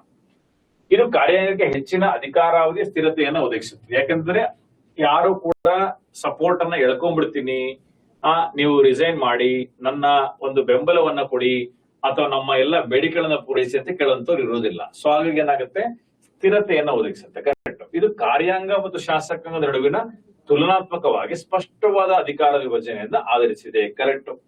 ನಮ್ಮದು ಅಷ್ಟೊಂದು water tight separation of powers ಇರೋದಿಲ್ಲ. ಅವ್ರದ್ದು ಏನಾಗುತ್ತೆ, almost water tight separation of powers ಇರುತ್ತೆ. ಮೂರನೇದು, ಕಾರ್ಯಾಂಗವು ಶಾಸಕಾಂಗಕ್ಕೆ ಜವಾಬ್ದಾರಿಯಾಗಿರೋದ್ರಿಂದ ಇದು ಕಡ್ಡಾಯವಾಗಿ ವ್ಯಕ್ತಪಡಿಸುತ್ತದೆ. ಇಲ್ಲ, ಅಲ್ಲೇನಾಗುತ್ತೆ, ಅಲ್ಲಿ executive is not responsible to the legislature. ಇಲ್ಲೇನಾಗ್ತದೆ, executive is responsible to the legislature ಅಂತ ಹೇಳ್ಬೋದು. ನಮ್ಮಲ್ಲಿ ಮಾತ್ರ ಆ ರೆಸ್ಪಾನ್ಸಿಬಿಲಿಟಿ ಬರುವಂತದ್ದು. ನೆಕ್ಸ್ಟ್ 58 44ನೇ ಸಾಂವಿಧಾನಿಕ ತಿದ್ದುಪಡಿ ಕಾಯ್ದೆ 1978. It enable the president to restrict national emergency to a specified part of India ಅಂತ ಹೇಳ್ತಾರೆ. 44ನೇ ಸಾಂವಿಧಾನಿಕ ತಿದ್ದುಪಡಿ ಕಾಯ್ದೆ ಇದನ್ನ ತಂತ ಅಂತ ನೋಡಿದಾಗ ಇಲ್ಲ, ಇದನ್ನ 42nd ಕಾನ್ಸ್ಟಿಟ್ಯೂಷನ್ ಅಮೆಂಡ್ಮೆಂಟ್ ಆಕ್ಟ್ ಮೂಲಕ ತಂದದ್ದು. ನೋಡಿ, ಇದೇ ಕನ್ಫ್ಯೂಷನ್ ಸಾಕಷ್ಟು ಜನಕ್ಕೆ ಇಲ್ಲಿ ಬಿದ್ದಿರ್ತೀರಿ. ಓಕೆನಾ? ಸೊ ತಪ್ಪಾಗುತ್ತೆ. 42nd Constitution Amendment Act required the Cabinet's written recommendation before proclamation of national emergency. ಇದು 42ನೇ ಸಾಂವಿಧಾನಿಕ ತಿದ್ದುಪಡಿ ಕಾಯ್ದೆಯಲ್ಲಿ ಬಂತ? ಇಲ್ಲ. ಯಾವ್ದ್ರಲ್ಲಿ ಬಂದದ್ದು? 44ನೇ ಕಾಯ್ದೆ ಅಡಿಯಲ್ಲಿ ಬಂದದ್ದು.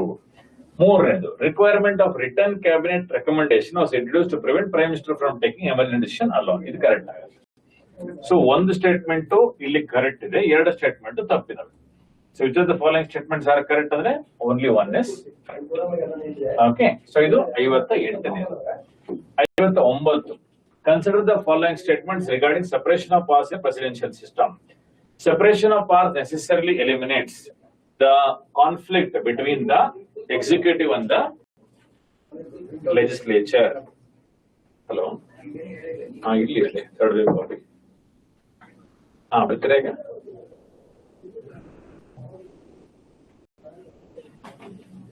Separation of powers necessarily eliminates conflict between executive and legislature ಅಂತ ಹೇಳ್ತಾರೆ.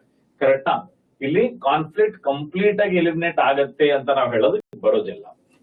ಎರಡನೇದು, conflict May arise when the executive and legislature control by different political parties. Obviously ಅಲ್ವಾ, ಇಲ್ಲಿ ಶಾಸಕಾಂಗ ಒಬ್ರು ಕಂಟ್ರೋಲ್ ಮಾಡ್ತಾ ಇದ್ದು ಕಾರ್ಯಾಂಗದವರು ಒಂದು ಕಂಟ್ರೋಲ್ ಮಾಡ್ತಾ ಇದ್ದಾಗ ಏನಾಗುತ್ತೆ, ಕಾನ್ಫ್ಲಿಕ್ಟ್ ಬರುವಂತ ಚಾನ್ಸಸ್ ಇರುತ್ತೆ. ಸೊ ಹಾಗಾಗಿ ಕಂಪ್ಲೀಟ್ಲಿ ಎಲಿಮಿನೇಟ್ ಆಗುತ್ತೆ ಅಂತ ಏನಲ್ಲ. ಸೊ ಹಾಗಾಗಿ ಏನಾಗುತ್ತೆ, ಮೊದಲನೇದಲ್ಲಿ ತಪ್ಪಾಗುತ್ತೆ. Which statement is correct? ಎರಡನೇದಲ್ಲಿ ಸರಿಯಾಗುತ್ತೆ.